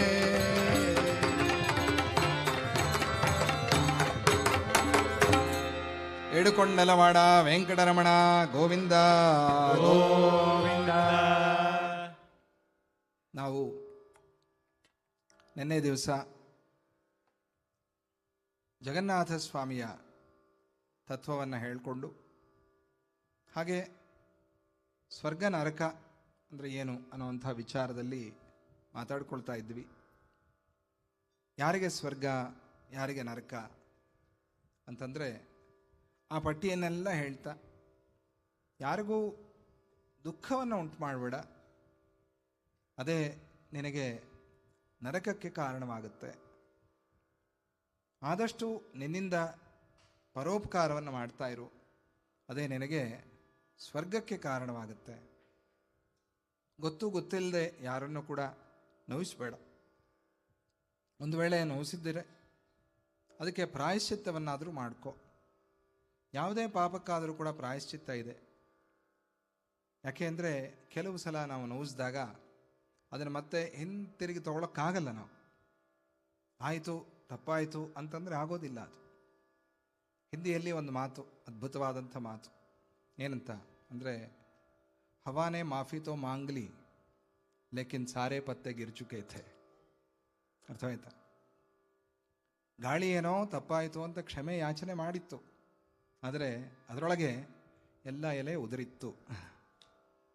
ಏನು ಮಾಡೋಕ್ಕಾಗತ್ತೆ? ಅವಾಗ ಗಾಳಿ ಬಂತು ಸಾರಿ ಅಂತಂತೆ, ಜೋರಾಗಿ ಬೀಸ್ತು, ಎಲ್ಲ ಎಲೆ ಉದುರೋಯ್ತು. ಅಯ್ಯೋ ಎಲ್ಲ ಎಲೆ ಉದುರಿಸ್ಬಿಟ್ಟೆ ನಾನು ಅಂತ ಹೇಳ್ಬಿಟ್ಟು ಬಂತು ಆ ವಾಯು, ಆ ಗಾಳಿ, ಸಾರಿ ವೃಕ್ಷ ಭಾವ ಸಾರಿ ಅಂದರೆ ಆಯ್ತಪ್ಪ ಸಾರಿ. ಎಲ್ಲಿ ಸಾರಿ ನೋಡಿದ್ರೆ ಎಲ್ಲ ಎಲೆ ಉದುರೋಗಿ. ಅಂದರೆ ನೀನು ನೋವಿಸಿ ಸಾರಿ ಹೇಳಿದ್ರು ಕೂಡ ಮತ್ತೆ ಎಲೆ ತೆಗೆದು ಅಂಟಿಸೋಕ್ಕಾಗಲ್ವಲ್ಲ, ಕಾಲ ಬಂದ್ರೇ ಬರೋದು ಅದು. ಎಲೆಲ್ಲ ಆಯಿತು, ಅಷ್ಟು ಜೋರ ಗಾಳಿ. ಹಾಗೆ ನಮ್ಮ ಮಾತುಗಳು ನೋವಿಸುತ್ತವೆ, ನಮ್ಮ ಚೇಷ್ಟೆಗಳು ನೋವಿಸುತ್ತವೆ. ಹಾಗೆ ನೋವು ಉಂಟು ಮಾಡಿದಾಗ ಮತ್ತೆ ಅದನ್ನು ನಾವು ಸರಿ ಮಾಡೋಕ್ಕಾಗಲ್ಲ, ಸಾಧ್ಯ ಇಲ್ಲ. ಅಲ್ಲಿ ಒಂದು ಚೈತನ್ಯ ಕೂತಿದೆ, ಆ ಚೈತನ್ಯಕ್ಕೆ ತೊಂದರೆ ಆಗಬಾರ್ದು, ನೋವಾಗಬಾರ್ದು. ಆ ಮನುಷ್ಯನ, ಆ ವ್ಯಕ್ತಿಯನ್ನು ಬಿಟ್ಬಿಡಿ, ಆ ಚೈತನ್ಯ ಅದಕ್ಕೆ ನೋವಾಗಬಾರ್ದು. ಹಾಗಾಗಿ ಯಾರನ್ನು ನೋವಿಸದೇ ಇರುವಂಥ ಒಂದು ಭಾಗ್ಯವನ್ನು, ಅಂಥ ಜೀವನವನ್ನು ಕೊಡು ಅಂಥೇಳಿ ಪ್ರಾರ್ಥನೆ ಮಾಡಬೇಕು. ಯಾವುದು ಕಡೆಗೆ ನಾವು ಏನು ಚಿಕ್ಕ ಚಿಕ್ಕ ದೋಷಗಳು ಅಂತ ಅಂದ್ಕೊಳ್ತೀವಿ, ಅದನ್ನು ಕೂಡ ನಾವು ಪರಿಹಾರ ಮಾಡ್ಕೊಳ್ಳೋಕ್ಕೆ ಪ್ರಯತ್ನ ಮಾಡಬೇಕು. ಸುಮ್ಮನೆ ಹಾಗೆ ಎಲ್ಲೋ ಚೆನ್ನಾಗಿ ಬೆಳೆದಿರೋ ಮರ ಕಡಿದು ಬಿಡೋದು, ಯಾರೋ ಚೆನ್ನಾಗಿ ಒಳ್ಳೆಯ ಸಂತೋಷವಾಗಿರಿದ್ರೆ ಅವ್ರನ್ನ ನೋಡಿ ಸಹಿಸೋಕ್ಕಾಗದೆ ಅಲ್ಲಿ ಏನೋ ಒಂದು ಸೃಷ್ಟಿ ಮಾಡಿ, ಕಿತಾಪತಿ ಮಾಡಿ, ಅವ್ರಿಗೆ ತಲೆನೋ ಉಂಟು ಮಾಡಿ, ಅವ್ರಿಗೆ ಆ ಸಂತೋಷ ಇರಲೇಬಾರ್ದು. ಹಾಗೆ ಇದು ಈರ್ಷ್ಯ. ಈ ಥರದ್ದು ಯಾಕೆ ಆಗ್ತಾ ಇದೆ? ವಸ್ತುವಿನಿಂದ, ವಸ್ತುಗಳು ಈ ಥರದ ಚೇಷ್ಟೆಗಳನ್ನು ಮಾಡ್ತಾ ಇದೆ. ಅದರಿಂದ ಆ ವಸ್ತು ವಿನಿಯೋಗದಲ್ಲಿ, ಆ ವಸ್ತು ವಿನಿಯೋಗ ಮಾಡುವಾಗ ಜಾಗೃತಿಯಾಗಿರಬೇಕು. ಯಾಕೆಂದರೆ ಆ ವಸ್ತುವಾಗಿ ನಮಗೆ ಕಾಣಿಸ್ತಾ ಇರಬಹುದು, ಆದರೆ ವಸ್ತುವಾತ್ಮಕಂ ನಹಿ, ಕೇವಲ ವಸ್ತುವಾತ್ಮಕವೇ ಅಲ್ಲ ಅದು. ಯಾಕೆಂದರೆ ಅದಕ್ಕೆ ಒಂದು ನಿಯತ ಸ್ವರೂಪ ಇಲ್ಲ, ಬದಲಾಗ್ತಾ ಇರುತ್ತೆ, ನಮ್ಮ ಮನಸ್ಸನ್ನು ಬದಲಾಯಿಸ್ತಾ ಇರುತ್ತೆ. ಆದ್ದರಿಂದ ಜಾಗೃತಿಯಾಗಿ ನಾವು ಒಂದು ಭೂಮಿಗಾಗಲಿ, ಒಂದು ವಸ್ತುವಿಗಾಗಲಿ, ಯುದ್ಧಗಳೆಲ್ಲ ನೋಡ್ತಾ ಇದ್ದೀವಿ ನಾವು ಈಗಿನ ಕಾಲದಲ್ಲಿ, ಅದರ ಬಗ್ಗೆ ಎಲ್ಲ ಚರ್ಚೆ ಮಾಡಿ, ಸ್ವರ್ಗ ನರಕ ಇದರ ಬಗ್ಗೆ ಎಲ್ಲ ಚರ್ಚೆ ಮಾಡಿ, ಎಂತೆಂಥ ಪಾಪಗಳು, ಈ ಪಾಪಗಳ ಪರಿಹಾರಕ್ಕೆ ನಾವು ಏನು ಮಾಡಬೇಕು? ಪ್ರಾಯಶ್ಚಿತ್ತ, ಪಶ್ಚಾತ್ತಾಪವಾಗಬೇಕು. ನಾನು ಏನೂ ಮಾಡಲೇ ಇಲ್ಲ ಅಂತ ಅನ್ಕೋಬಾರ್ದು. ಕೆಲವರು ವಾದಿಸೋದು ಹಾಗೆ, ಮನಸ್ಸಿನಲ್ಲೂ ಹಾಗೆ ನಾನು ಏನೂ ಮಾಡಲೇ ಇಲ್ಲ. ಅದನ್ನು ಮೊದಲು ಬಿಡಬೇಕು. ನನ್ನಿಂದ ಏನು ದೋಷವಾಗಿದೆ, ನನ್ನಿಂದ ಏನು ಪಾಪ ಆಗಿರಬಹುದು ಅಂತಲೇ ಯೋಚನೆ ಮಾಡಬೇಕು. ಅದು ನಮ್ಮ ಆಧ್ಯಾತ್ಮಿಕದ ಏಳಿಗೆಗೆ ಉಪಯೋಗವಾಗುತ್ತೆ. ಅದು ಮಾತ್ರ ಅಲ್ಲ, ಸಾಮಾಜಿಕವಾಗೂ ಕೂಡ ಎಲ್ಲೋ ಅದು ಒಂದು ಅಂತರಾಯ, ಎಲ್ಲೋ ಒಂದು ಅದು ವಿಘ್ನವನ್ನು ಉಂಟು ಮಾಡ್ತಾ ಇರುತ್ತೆ. ಆ ಪಾಪ ಅನ್ನೋದು ಏನು ಮಾಡಿದ್ರೂ ಫಲ ಬರ್ತಾ ಇಲ್ಲ. ಆಗ ಯೋಚನೆ ಮಾಡಬೇಕು, ಏನು ಮಾಡಿರಬಹುದು, ಏನು ದೋಷ ಆಗಿರಬಹುದು, ಆ ದೋಷದ ನಿವಾರಣೆಗೆ ಏನು ಮಾಡಬೇಕು ಅಂತ ಪ್ರಶ್ನೆ ಬಂತು. ಕೆಲವೆಲ್ಲ ಪ್ರಾಯಶ್ಚಿತ್ತಗಳಿಂದ ಆಗ್ತಾ ಇಲ್ಲ, ಏನಾದರೂ ಈ ಪಾಪ ಹೋಗ್ತಾ ಇಲ್ಲ ಅಂದರೆ ಅಂಥವರಿಗೆ ಭಗವಂತನ ನಾಮಸ್ಮರಣೆ. ಜೈ ಬೋಲೋ ಲಕ್ಷ್ಮೀನಾರಾಯಣ ಸ್ವಾಮಿಗೆ ಜೈ. ನಿರಂತರ ಯಾವುದೋ ಒಂದು ದತ್ತ, ರಾಮ ರಾಮ ರಾಮ ರಾಮ, ಕೃಷ್ಣ ಕೃಷ್ಣ ಕೃಷ್ಣ, ನಾರಾಯಣ ನಾರಾಯಣ ನಾರಾಯಣ, ಯಾವುದೋ ಒಂದು ನಾಮ ನಿರಂತರ ನಡೀತಾ ಇರಲಿ. ಇದು ಭಕ್ತಿ ಮಾರ್ಗದಲ್ಲಿರೋರಿಗೆ ಬಹಳ ಮುಖ್ಯವಾದದ್ದು. ನಾಮಸ್ಮರಣ ಭಕ್ತಿ ಮಾರ್ಗದಲ್ಲಿರೋರಿಗೆ ಬಹಳ ಮುಖ್ಯ. ಅದಕ್ಕೆ ಆ ನಾಮಸ್ಮರಣ ಯಾವುದೇ ರೀತಿಯಲ್ಲಿ, ಯಾವುದೇ ರೂಪವಾದರೂ, ಯಾವುದೇ ನಾಮವಾದರೂ ಕೂಡ ಅದನ್ನು ಈ ನಿರಂತರ ಸ್ಮರಣೆಯಿಂದ ನಿನ್ನನ್ನು ಅದು ಸಂಸಾರ ಸಾಗರದಿಂದ ಪಾರು ಮಾಡಿಸುತ್ತೆ. ಹರಿನಾಮ ಸ್ಮರಣೆಗಿಂತ ಬೇರೆ ಯಾವುದೂ ಇಲ್ಲ. ಒಂದು ಅದ್ಭುತವಾದ ಪದ್ಯ ತೆಲುಗಿನಲ್ಲಿ, ಅದನ್ನು ಹೇಳ್ಕೊಂಡಿಲ್ಲ. ಯಾವುದೇ ಥರದ ಘೋರವಾದ ಪಾಪಗಳಾದರೂ ಕೂಡ ಅಂಥ ಪಾಪ ಯಾವುದರಿಂದಲೂ ಹೋಗ್ತಾ ಇಲ್ಲ, ಏನು ಮಾಡಿದ್ರೂ ಹೋಗ್ತಾ ಇಲ್ಲ. ಅದಕ್ಕೆ ಏನು ಔಷಧಿ? ಈ ರೋಗ ಹೇಗ್ರಿ ಹೋಗೋದು? ಇಂಥ ಭಯಂಕರವಾದ ರೋಗ ಅಂದರೆ ಎಲ್ಲ ರೋಗಕ್ಕೂ ಒಂದೇ ಮದ್ದು ಅನ್ನೋ ಹಾಗೆ ಎಲ್ಲ ಪಾಪಗಳಿಗೂ ಕೂಡ ಭಗವನ್ನಾಮ ಸ್ಮರಣ ಒಂದೇ ಔಷಧಿ. ಇದನ್ನು ನಿರಂತರ ನೀನು ಸೇವಿಸ್ತಾ ಇರು. ಈ ಭವರೋಗ ಹೋಗಬೇಕು ಅಂತಂದರೆ ಈ ಔಷಧಿ ಯಾವಾಗ ಹಾಕ್ಕೋಬೇಕ್ರಿ? ದಿನಾ ಸೇವಿಸಬೇಕು. ಹಾಗೆ ಇದು ಕೂಡ ನಾಮೌಷಧಿ. ಈ ನಾಮೌಷಧಿ ಅನ್ನೋದನ್ನು ನಿರಂತರ ನೀರು ಹಾಕ್ಕೋತಾ ಇದ್ದರೆ ಈ ಭವರೋಗ ಅನ್ನೋದು ಕಮ್ಮಿ ಆಗುತ್ತೆ. ಇದನ್ನು ಹೊರತುಪಡಿಸಿ ಬೇರೆ ದಾರಿ ಇಲ್ಲ. ಅದಕ್ಕೆ ನಿರಂತರ ನಾಮಸ್ಮರಣ, ನಿರಂತರ ನಾಮಸ್ಮರಣ. ಎಂಥ ದೊಡ್ಡ ಪಂಡಿತರಾದರೂ ಕೂಡ ನೀವು ನೋಡಿ, ಅವರು ನಾಮಸ್ಮರಣೆ ಮಾಡ್ತಾ ಇರ್ತಾರೆ. ದೊಡ್ಡ ದೊಡ್ಡ ಯೋಗಿಗಳು, ದೊಡ್ಡ ದೊಡ್ಡ ಅವಧೂತರು, ಮಹಾತ್ಮರು, ತಪಸ್ವಿಗಳು ಎಲ್ಲರೂ ಕೂಡ ನಾಮಸ್ಮರಣೆ ಮಾಡಿದವರೇ. ನಾಮಸ್ಮರಣೆ ಇಲ್ಲದೆ ಯಾರಿಗೂ ಇಲ್ಲ, ಆ ಮುಕ್ತಿ ಇಲ್ಲ, ಸುಖ ಇಲ್ಲ. ಆದ್ದರಿಂದ ಆ ನಾಮಸ್ಮರಣ ಮಾಡೋರು ಯಾವ ಮಟ್ಟಿಗೆ ಹೊರಟೋಗ್ತಾರೆ ಅಂತಂದರೆ, ಅವರಿಗಿನ್ನು ಈ ಸ್ವರ್ಗದಲ್ಲೂ ಕೂಡ ಆಸಕ್ತಿ ಇಲ್ವಂತೆ. ಏನಪ್ಪ ನಿಮಗೆ ಸ್ವರ್ಗ ಪದವಿ ಬೇಕೇನೋ ಅಂತಂದರೆ, ಅಯ್ಯೋ ಬೇಡ್ರಿ, ಅದು ವಿಘ್ನ, ಅದು ವಿಘ್ನ ಅನುಮೀಯತೆ, ಅದನ್ನು ವಿಘ್ನ ದೊಡ್ಡ ಒಂದು ಅಂತರಾಯ, ಏನಪ್ಪ ಇದು ಅವಾಂತರ ಬಂತು ಅಂತ ಅನ್ಕೋತಾರೆ. ಅವ್ರಿಗೆ ಅದು ಬೇಡ, ಅವರು ದೊಡ್ಡ ದೊಡ್ಡ ಪದವಿಗಳೂ ಬೇಡ. ಎಷ್ಟೋ ಜನನ ನಾವು ನೋಡ್ತಾ ಇರ್ತೀವಿ ಲೋಕದಲ್ಲಿ, ನಮ್ಮ ದತ್ತಭಕ್ತರಲ್ಲೇ ಪದವಿ ತಗೊಳ್ರಿ, ಟ್ರಸ್ಟಿ ಆಗಿರ್ರಿ. ಅಯ್ಯೋ ನಮಗೆ ಬೇಡ ಸ್ವಾಮಿ, ಏನು ತಪ್ಪಿಸ್ಕೊಳಕ್ಕೆ ಹೇಳ್ತಾ ಇದ್ದೀರಂತ. ಇಲ್ಲ ಇಲ್ಲ, ನಾವು ದಿನ ಬರ್ತೀವಿ, ಸೇವೆ ಮಾಡ್ತೀವಿ, ನೀವು ಹೇಳಿದ್ದೆಲ್ಲ ಮಾಡ್ತೀವಿ, ಕಲ್ಪಿಸ್ಕೊಂಡು ಸೇವೆ ಮಾಡ್ತೀವಿ. ನಮಗೆ ಅಧಿಕಾರ ಬೇಡ, ನಾವು ಅಧಿಕಾರಕ್ಕಾಗಿ ಮಾಡ್ತಾ ಇದ್ದೀವಿ ಅನ್ನೋದು ನಮ್ಮ ಮನಸ್ಸಿನಲ್ಲಿ ಬರಬಾರ್ದು. ಮಾತ್ರ ಅಲ್ಲ, ಅಧಿಕಾರ ಇದ್ರೇ ಮಾಡ್ತೀನಿ ಅನ್ನೋ ಹಾಗೂ ಇರಬಾರ್ದು. ಅಧಿಕಾರ ತಗೊಂಡು ನಾನು ದೊಡ್ಡ ಅಧಿಕಾರಿ ಅನ್ನೋ ಅಹಂಕಾರ ಬಂದ್ಬಿಟ್ರೆ ಬೇಡ, ಅದಕ್ಕೆ ನನಗೆ ಸೇವೆ ಸಾಕು ಅಂತ ಹೇಳೋರು ಎಷ್ಟೋ ಜನ ಇದ್ದಾರೆ. ಹಾಗೇ ಸೇವೆ ಮಾಡ್ತಾ ಇದ್ದಾರೆ. ಹಾಗೇ ಇರಬೇಕು. ಅದು ನಮ್ಮನ್ನು ಇನ್ನೂ ಅಷ್ಟು ಭಗವಂತನಿಗೆ ಹತ್ತಿರ ಮಾಡುತ್ತೆ. ಆ ಥರದ ಒಂದು ಸೇವೆ ಮಾಡುವಂಥ ಬುದ್ಧಿ, ಸಂಸ್ಕಾರ ನಮ್ಮಲ್ಲಿ ಆ ನಾಮಸ್ಮರಣೆ ಅನ್ನೋದು ಉಂಟು ಮಾಡುತ್ತೆ. ಅದಕ್ಕೆ ನಾಮಸ್ಮರಣೆ ನಿರಂತರ. ಅದಕ್ಕೆ ಪ್ರರೋಹಮುಪಯಾಂತಿ ವೈ, ಅವರೆಲ್ಲ ಹತ್ತಿ ಹೋಗಿದ್ದ ಮುಕ್ತಿಯನ್ನೇ ಹತ್ತಿ ಹೋಗಿದ್ದಾರಂತವರು. ಹೇಗೆ ಅಂತಂದರೆ ನಾಮಸ್ಮರಣೆಯಿಂದ, ನಿರಂತರ ನಾಮಸ್ಮರಣೆಯಿಂದ ಮನಸ್ಸು ಶುದ್ಧವಾಗ್ತಾ ಇರುತ್ತೆ. ಪ್ರತಿ ದಿವಸ ಸತ್ಸಂಗ ಮಾಡಿ. ನಾಮಸ್ಮರಣ ಅಂದರೆ ಒಳ್ಳೆಯ ಸದ್ಗ್ರಂಥ ಪಠನೆಯೂ ನಾಮಸ್ಮರಣವೇ. ಯಾಕಂದರೆ ಅದರಲ್ಲಿ ನಾವು ಭಗವಂತನ ಬಗ್ಗೆನೇ ಯೋಚನೆ, ವಿಚಾರವೂ ನಾಮಸ್ಮರಣೆನೇ. ಕೇವಲ ನಾಮಸ್ಮರಣ ಮಾತ್ರ ಅಂತಲ್ಲ, ವಿಚಾರವು. ನಾವು ವಿಚಾರ ಮಾಡ್ತಾ ಇದ್ದೀವಿ, ಸತ್ಸಂಗ ಮಾಡ್ತಾ ಇದ್ದೀವಿ ಅಂದರೆ ಅದು ನಾಮಸ್ಮರಣ. ಭಗವನ್ ನಾಮಸ್ಮರಣ, ಭಗವದ್ ರೂಪಸ್ಮರಣ, ಭಗವತ್ ತತ್ವಸ್ಮರಣ, ಅದು ತತ್ವಸ್ಮರಣ. ಆ ತತ್ವಕ್ಕೆ ನಾವು ದೂರವಾಗಿದ್ದೀವಿ, ಅದನ್ನು ನಿರಂತರ ಸ್ಮರಣೆ ಮಾಡ್ತಾ ಇರೋದು ಅಂತ ಹೇಳಿ ಅದನ್ನು ಚೆನ್ನಾಗಿ ವರ್ಣನೆ ಮಾಡಿ, ಯಾವ ಯಾವ ಪಾಪಗಳಿಗೆ ಯಾವ ಯಾವ ನರಕ ಅನ್ನೋದನ್ನು ಹೇಳಿದ್ರು. ಹಾಗೂ ಪ್ರಾಯಶ್ಚಿತ್ತ. ಏನು ಪ್ರಾಯಶ್ಚಿತ್ತ? ಇದೇ ಪ್ರಾಯಶ್ಚಿತ್ತ. ಸುಲಭವಾಗಿ ಬೇರೆ ಬೇರೆ ಪ್ರಾಯಶ್ಚಿತ್ತಗಳನ್ನು ಅದು ಇತರ ಗ್ರಂಥಗಳಲ್ಲಿ ಹೇಳಿದ್ದಾರೆ. ಇಂಥ ಪಾಪ ಇದಕ್ಕೆ ಪ್ರಾಯಶ್ಚಿತ್ತ, ಇಂಥ ರೋಗ ಇದಕ್ಕಿದು ಪ್ರಾಯಶ್ಚಿತ್ತ. ಈ ರೋಗ ಪರಿಹಾರಕ್ಕೂ ಕೂಡ, ಆ ರೋಗಕ್ಕೂ ಕೂಡ ನಾವು ಪ್ರಾಯಶ್ಚಿತ್ತ ಮಾಡಿಕೊಳ್ಬೇಕು.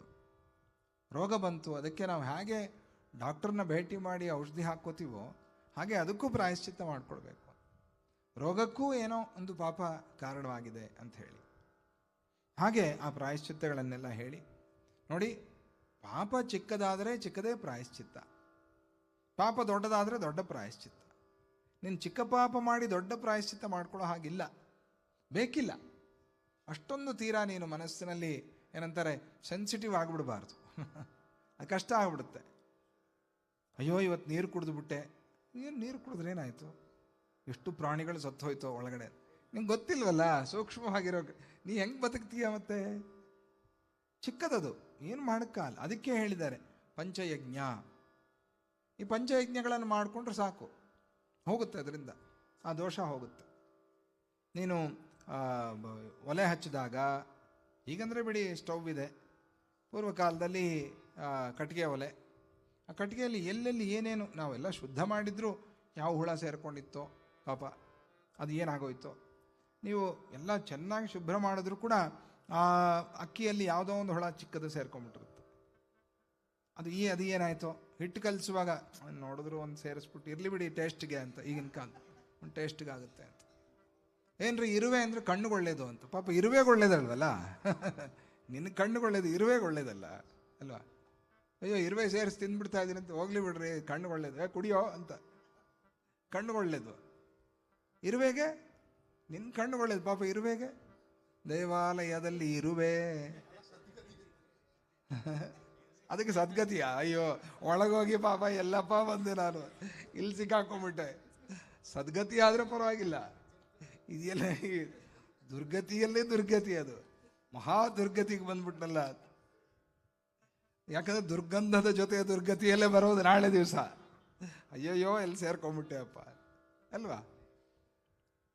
ಆದ್ದರಿಂದ ನಾವು ಅದನ್ನು ಜಾಗ್ರತೆಯಾಗಿ ಸಣ್ಣ ಸಣ್ಣದು ಮಾಡಿದಾಗ ಕೆಲವು ಆಹಾರ ವಿಚಾರದಲ್ಲಿ ಆಗುತ್ತೆ, ಪಾಪ ಆಗುತ್ತೆ. ಎಲ್ಲರೂ ಪಾಪ ಮಾಡ್ತಾ ಇದ್ದೀವಿ. ಉಸಿರಾಡುವಾಗಲೂ ಕೆಲವು ಹೋಗ್ತಾ ಇದೆ ಅಂತ ಸ್ಪಷ್ಟವಾಗಿ ಹೇಳಿದ್ದಾರೆ. ಉಸಿರಾಡುವಾಗ ಎಷ್ಟೋ ಹೋಗ್ತಾ ಇದೆ, ಕಾಣಿಸಲ್ಲ. ನೀರು ಕುಡಿಯುವಾಗ ಎಷ್ಟೋ ಇರುತ್ತೆ, ಅದರಲ್ಲಿ ಸೂಕ್ಷ್ಮ ಎಷ್ಟೋ ಹೋಗುತ್ತೆ. ನಿಜವಾಗಲೂ ನಾವು ಈ ಪಂಚಯಜ್ಞಗಳನ್ನು ಮಾಡಿಕೊಂಡಾಗ ಅದು ಆಗ ಹೇಳಿದ್ರಲ್ಲ ಸದ್ಗತಿ ಅಂತ, ಆವಾಗ ಸದ್ಗತಿ ಅಂದ್ಕೊಳ್ಳುತ್ತದೆ. ಸದ್ಗತಿ ಬಂತು, ಅದಕ್ಕೇನು ದುಃಖ ಇಲ್ಲ ಬಿಡ್ರಿ, ನಾವು ಹುಟ್ಟಿರೋದೇ ಅದಕ್ಕೆ, ಸಣ್ಣ ಜೀವ ಅಂತ. ಎಲ್ಲೋ ನೀನು ಹಿಂಗೆ ಮಲಗಿದ್ದೆ ಅಥವಾ ಏನೋ ಮಂತ್ರ ಮಾಡ್ತಾ ಇದ್ದೆ, ಏನೋ ಕಚ್ಚಿದಾಗ ಆಯಿತು, ಅದು ಒಂದು ರಿಫ್ಲೆಕ್ಷನ್ ರಿಯಾಕ್ಷನ್, ಫ್ಲಕ್ ಅಂತ ಹಿಂಗಂತ, ಅದು ಅದು ಅಯ್ಯೋ ಸೊಳ್ಳೆ ಸತ್ತೋಯ್ತು, ಅದು ಪರವಾಗಿಲ್ಲ, ಎಕ್ಸಾಮ್ಷನ್ ಹುಡುಕಿ ಪಕ್ಕದ ಮನೆಯವ್ರಿಗೆ ಹೋಗಿ ಸೊಳ್ಳೆ ಸಾಯಿಸಿ ಬರೋದು. ನಿನಗೆ ಯಾರು ಕೊಟ್ಟಿದ್ದಾರೆ ಈ ಕೆಲಸ? ಮುನ್ಸಿಪಾಲ್ಟಿಯವನ ನೀನೇನಾರು? ಹುಡುಕಿ ಸೊಳ್ಳೆ ಸಾಯಿಸೋಕ್ಕೆ ನಿನಗೆ ಯಾರು ಕೊಟ್ಟಿದ್ದಾರೆ ಅಧಿಕಾರ? ಅಲ್ವಾ? ಇವತ್ತೊಂದು 20 ಸೊಳ್ಳೆ ಸಾಯಿಸಿದೆ ರೀ, ಹಾಯಾಗಿ ನಿದ್ರೆ ಬರುತ್ತೆ ಅಂತ. ಆ ರಕ್ತ ನೋಡಿ ಅದನ್ನು ಹಿಂಗೆ ತೆಗೆದು ಮಾಡೋರಿದ್ದಾರೆ, ಅಷ್ಟು ಬೇಕಾಗಿಲ್ಲ. ಇದು ದೋಷ, ಇದು ಪಾಪ. ಬೇಕು ಅಂತ ಮಾಡ್ತೀವಲ್ವಾ, ಅದು ಪಾಪ, ಅದು ದೋಷ. ಅದನ್ನು ಅದಕ್ಕೆ ಪ್ರಾಯಶ್ಚಿತ್ತ ಮಾಡಲೇಬೇಕು. ತಾನಾಗೆ ಆಯಿತು, ಸಣ್ಣದದು. ಅದಕ್ಕೆ ಪ್ರತಿ ದಿವಸ ನಾವು ಆಹಾರ ತಗೊಳ್ಳುವಾಗ ಭಗವಂತನ ಸ್ಮರಣೆಯನ್ನು ಮಾಡೋದು. ಯಾಕೆ? ಮಾತಾಚ ಪಾರ್ವತೀ ದೇವಿ, ಪಿತಾ ದೇವೋ ಮಹೇಶ್ವರ, ಬಾಂಧವ ಶಿವಭಕ್ತಾಶ್ಚ, ಸ್ವದೇಶೋ ಭುವನತ್ರಯಂ, ಅನ್ನಪೂರ್ಣೆ ಸದಾಪೂರ್ಣೆ, ಶಂಕರ ಪ್ರಾಣವಲ್ಲಭೆ. ಹೇಳೋದು ಯಾಕೆ? ಎಲ್ಲ ದೋಷ ಹೋಗಲಿ ಅಂತ, ಆಹಾರ ದೋಷ ಎಲ್ಲ ಹೋಗಲಿ ಅಂತ. ಇದನ್ನೆಲ್ಲ ಹೋಗಿಸ್ಕೊಳ್ಳೋಕ್ಕೆ ತಾನೆ. ಆದ್ದರಿಂದ ಆಯಾ ದೋಷಗಳನ್ನು ಪರಿಹಾರ ಮಾಡ್ಕೊಳ್ಳೋಕ್ಕೆ ಪ್ರತಿ ದಿವಸ ಮಾಡಬೇಕಾಗಿರುವಂಥ ಕರ್ಮವನ್ನು ನಮಗೆ ವಿಧಿಸಿದ್ದಾರೆ. ಅದನ್ನು ಮಾಡಬೇಕು. ಅದನ್ನು ಮಾಡಿದ್ರೆ ಆ ದಿನದ ಪಾಪ ಆ ದಿನ. ನೀನು ಸಂಜೆ ನಾಮಸ್ಮರಣೆ ಮಾಡಿದ್ರೆ ಬೆಳಗ್ಗಿನ ಪಾಪ ಹೋಯಿತು, ಬೆಳಗ್ಗೆ ನಾಮಸ್ಮರಣೆ ಮಾಡಿದ್ರೆ ಸಂಜೆಯ ಪಾಪ ಹೋಯಿತು, ಮಧ್ಯಾಹ್ನ ಮಾಡಿದೆ 2 ಸಂಧ್ಯೆಯ ಪಾಪವೂ ಹೋಯಿತು. ಈ ರೀತಿಯಲ್ಲಿ ಆ ಭಗವನ್ ನಾಮಸ್ಮರಣೆಗೆ ಶಕ್ತಿಯನ್ನು ಹೇಳಿದ್ದಾರೆ. ಯಾಕಂದರೆ ಈ ಭಕ್ತಿ ಮಾರ್ಗದಲ್ಲಿದ್ದು ನಾಮಸ್ಮರಣೆ ಮಾಡೋರು ಪಾಪ ಮಾಡಲ್ವಲ್ಲ, ಪಾಪದ ಚಿಂತನೆ ಬರೋದಿಲ್ವಲ್ಲ.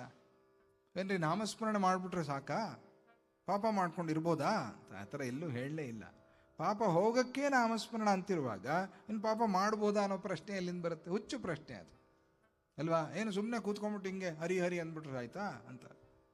ಒಳ್ಳೆ ಕಥೆ ಆಯ್ತಲ್ಲ, ನೀವು ಹಾಗೆ ಅಲ್ಲಿ ಹೋಗ್ಬಿಟ್ಟು ಕುಣಿದ್ಬಿಟ್ರೆ ಸಾಕಾ ಅಂತ ನಾವು ಕೇಳಿದ್ರೆ ಅಲ್ವಾ? ನೀವ್ಯಾಕೆ ಮಾಡ್ತೀರಿ ಅದನ್ನು? ನಿಮಗಲ್ಲಿ ಖುಷಿ ಇದೆ, ಆಯಿತು ಮಾಡಿ. ತಪ್ಪದು, ನಮಗಿಲ್ಲಿದೆ, ನಾವು ಮಾಡ್ತಾ ಇದ್ದೀವಿ. ಅದನ್ನೇನು ಕೇಳೋದು? ಅದನ್ನೇನು ಗೇಲಿ ಮಾಡೋದು, ಹಾಸ್ಯ ಮಾಡೋದು ತಪ್ಪಲ್ವಾ? ಹಾಗೆಲ್ಲ ಮಾಡೋರಿದ್ದಾರೆ. ಅದಕ್ಕೆ ಆ ಭಗವಂತನ ನಾಮಸ್ಮರಣೆ ಭಕ್ತಿ ಮಾರ್ಗದಲ್ಲಿ ಭಕ್ತಿಯಾಗಿ ದೃಢವಾದ ನಂಬಿಕೆಯಿಂದ, ದೃಢವಾದ ವಿಶ್ವಾಸದಿಂದ ನಾವು ನಮ್ಮ ಕರ್ಮಗಳನ್ನು ಆಚರಣೆ ಮಾಡ್ತಾ, ನಮಗೆ ಯಾವ ಕರ್ಮವನ್ನು ಭಗವಂತನು ವಿಧಿಸಿದ್ದಾನೋ ಆ ಕರ್ಮವನ್ನು ನಾವು ಆಚರಣೆ ಮಾಡ್ತಾ ಸಂತೋಷವಾಗಿ ಆನಂದವಾಗಿ ಇಲ್ಲಿ ಜೀವನವನ್ನು ಸಾಗಿಸಬಹುದು. ಇದಕ್ಕೆಲ್ಲ ನಾವು ಅಷ್ಟೊಂದು ಯೋಚನೆ ಮಾಡಬೇಕಾಗಿಲ್ಲ. ದೇವಯಜ್ಞ, ಪಿತೃಯಜ್ಞ, ಭೂತಯಜ್ಞ, ಮನುಷ್ಯಯಜ್ಞ, ಬ್ರಹ್ಮಯಜ್ಞ ಅಂತ ಹೇಳಿ 5 ಯಜ್ಞಗಳನ್ನು ಭಗವಂತನು ವಿಧಿಸಿದ್ದಾನೆ. ಸುಲಭ. ಇದನ್ನು ನಾವು ದಿನ ಮಾಡಬಹುದು, ಮಾಡ್ತೀವಿ, ಗೊತ್ತಿಲ್ಲ. ದೇವಯಜ್ಞ ಅಂದರೆ ಪೂಜೆ, ಭಗವಂತನ ನೈವೇದ್ಯ ಮಾಡು, ಆ ಪ್ರಸಾದ ಎಲ್ಲರಿಗೂ ಸ್ವಲ್ಪ ಹಂಚು, ಅಥವಾ ಮನೆಯಲ್ಲಿರೋರೇ ತಗೊಳ್ಳಿ, ತೊಂದರೆ ಇಲ್ಲ. ದೇವಯಜ್ಞ ಅಥವಾ ಯಜ್ಞ ಯಾಗಾದಿಗಳು. ಇನ್ನು ಭೂತಯಜ್ಞ, ನೀನು ತಿನ್ನುವಾಗ ಒಂದು ಹಿಡಿ ಅನ್ನ ಹೊರಗಿಡು, ಯಾವುದೋ ಪ್ರಾಣಿ ಬಂದು ತಿಂದ್ಕೊಂಡು ಹೋಗುತ್ತೆ, ಭೂತಯಜ್ಞ. ಮನುಷ್ಯಯಜ್ಞ, ಮನುಷ್ಯರಿಗೆ ಅನ್ನದಾನ ಮಾಡು, ಇಲ್ಲದೇ ಇರೋರಿಗೆ ಮನುಷ್ಯಯಜ್ಞ. ಪಿತೃಯಜ್ಞ, ಆ ಪಿತೃದೇವತೆಗಳು ಬರ್ತಾರೆ ಮನೆಗೆ ವರ್ಷಕ್ಕೊಮ್ಮೆ, ಆಗ ಪಿತೃದೇವತೆಗಳನ್ನು ಸ್ಮರಣೆ ಮಾಡು, ಅವ್ರಿಗೆ ಅದೇ ಸಾಕು, ಅದು ಪಿತೃಯಜ್ಞ. ಅಮಾವಾಸ್ಯ ದಿನ ತರ್ಪಣ ಮಾಡು, ಅವ್ರಿಗದು ಆನಂದ ಸಂತೋಷ. ತರ್ಪಣ ವಿಧಿಗಳಿರುತ್ತವಲ್ಲ, ಪ್ರತಿ ದಿವಸ ಮಾಡಬೇಕಾಗಿರೋಂಥ ಆ ತರ್ಪಣವನ್ನು ಮಾಡ್ಕೊ, ಅವರು ತೃಪ್ತರಾಗ್ತಾರೆ, ಆನಂದವಾಗಿರ್ತಾರೆ, ಅವರನ್ನು ಸ್ಮರಣೆ ಮಾಡ್ಕೊ.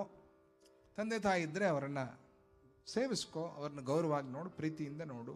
ಪಿತೃಯಜ್ಞ. ಇನ್ನು ಮನುಷ್ಯ ಬ್ರಹ್ಮಯಜ್ಞ. ಬ್ರಹ್ಮ ಅಂದರೆ ಜ್ಞಾನ. ಜ್ಞಾನ ಅಂದರೆ ಯಾವುದಾದ್ರು ಒಳ್ಳೆ ಸದ್ಗ್ರಂಥ ಪಠನೆ, ಒಂದು ಭಗವದ್ಗೀತೆ ಓದು, ಒಂದು ಯಾವುದಾದ್ರು ಗ್ರಂಥ ತಗೋ, ಚೆನ್ನಾಗಿರೋ ಗ್ರಂಥ ತಗೋ, ಓದು, ಪಾರಾಯಣ ಮಾಡು, ಬ್ರಹ್ಮಯಜ್ಞ. ಇನ್ನೇನು, ಅಥವಾ ಏನು ನೀನು ಓದಿದೆಯೋ ಅದನ್ನು ದಿನ ಅಭ್ಯಾಸ ಮಾಡ್ಕೋ. ಆಯ್ತಲ್ಲ, 5 ಯಜ್ಞ. ಈ 5 ಯಜ್ಞದಿಂದ ಅಷ್ಟೇ, 5 ಯಜ್ಞ. ಇದು ಎಲ್ಲರಿಗೂ ಕಾಮನ್, ಇದು ಅವರಿವರು ಅಂತ ಪ್ರಶ್ನೆ ಅಲ್ಲ, ಇದು ಎಲ್ಲರಿಗೂ ಉಂಟು. ಈ 5 ಯಜ್ಞ ಎಲ್ಲರಿಗೂ ಉಂಟು. ಈ ಪಂಚಯಜ್ಞ, ಪಂಚವಾ ಏತೆ ಮಹಾಯಜ್ಞಾ ಸತತಿ ಪ್ರದಾಯಂತೆ ಸತತಿ ಸಂಪದ್ಯಂತೆ. ದೇವಯಜ್ಞ, ಪಿತೃಯಜ್ಞೋ, ಮನುಷ್ಯಯಜ್ಞೋ, ಭೂತಯಜ್ಞ, ಬ್ರಹ್ಮಯಜ್ಞ. ಈ 5 ಕೂಡ ಪಂಚವಾ ಏತೆ ಮಹಾಯಜ್ಞಾ. ನೋಡಿದ್ರೆ ಏನು ಸುಲಭ. ನಾವೇನು ಅಲ್ಲಿ ಕೂತ್ಕೊಂಡು ದೊಡ್ಡದಾಗಿ ಮಂತ್ರಗಳೆಲ್ಲ ಹೇಳಿ ಆಜ್ಞೆ ಹಾಕಿ ಮಾಡ್ತಾ ಇಲ್ಲ. ಸುಲಭ, ಪ್ರತಿ ದಿವಸ ಮಾಡುವಂಥ ಯಜ್ಞ. ಸತತಿ ಪ್ರತಾಯಂತೆ ಸತತಿ ಸಂಪದ್ಯಂತೆ. ನಿರಂತರವಾಗಿ ನಿನ್ನನ್ನು ಬೆಳೆಸುವಂಥದ್ದು ಮನೆಯವರು, ಯಜಮಾನರು ಪ್ರಧಾನವಾಗಿ ಮಾಡಬೇಕು. ಈ 5 ಯಜ್ಞಗಳನ್ನು ಮಾಡಬೇಕು, ಪ್ರತಿ ದಿವಸ ಮಾಡಬೇಕು. ಟೈಮ್ ಇಲ್ಲ ಅವೆಲ್ಲ ಹೇಳಬಾರ್ದು. ಟೈಮ್ ನಾವು ಕಲ್ಪಿಸ್ಕೊಂಡು ಮಾಡಬೇಕು 5 ಯಜ್ಞಗಳನ್ನು. ಸುಲಭ.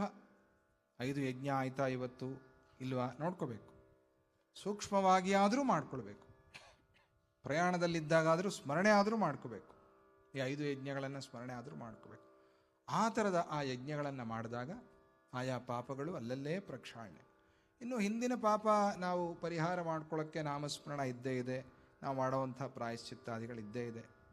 ಏನಂದರೆ ಇಲ್ಲಿ ನಾವು ಚೆನ್ನಾಗಿ ಈ ಜೀವನದಲ್ಲಿ ಚೆನ್ನಾಗಿದ್ದಾಗ ಅದೇ ಸ್ವರ್ಗ. ಯಾಕೆಂದರೆ ಮನಸ್ಸೇ ಸ್ವರ್ಗ, ಮನಸ್ಸಿನ ಪರಿಣಾಮವೇ ಸ್ವರ್ಗ, ಮನಸ್ಸಿನ ಪರಿಣಾಮವೇ ನರಕ.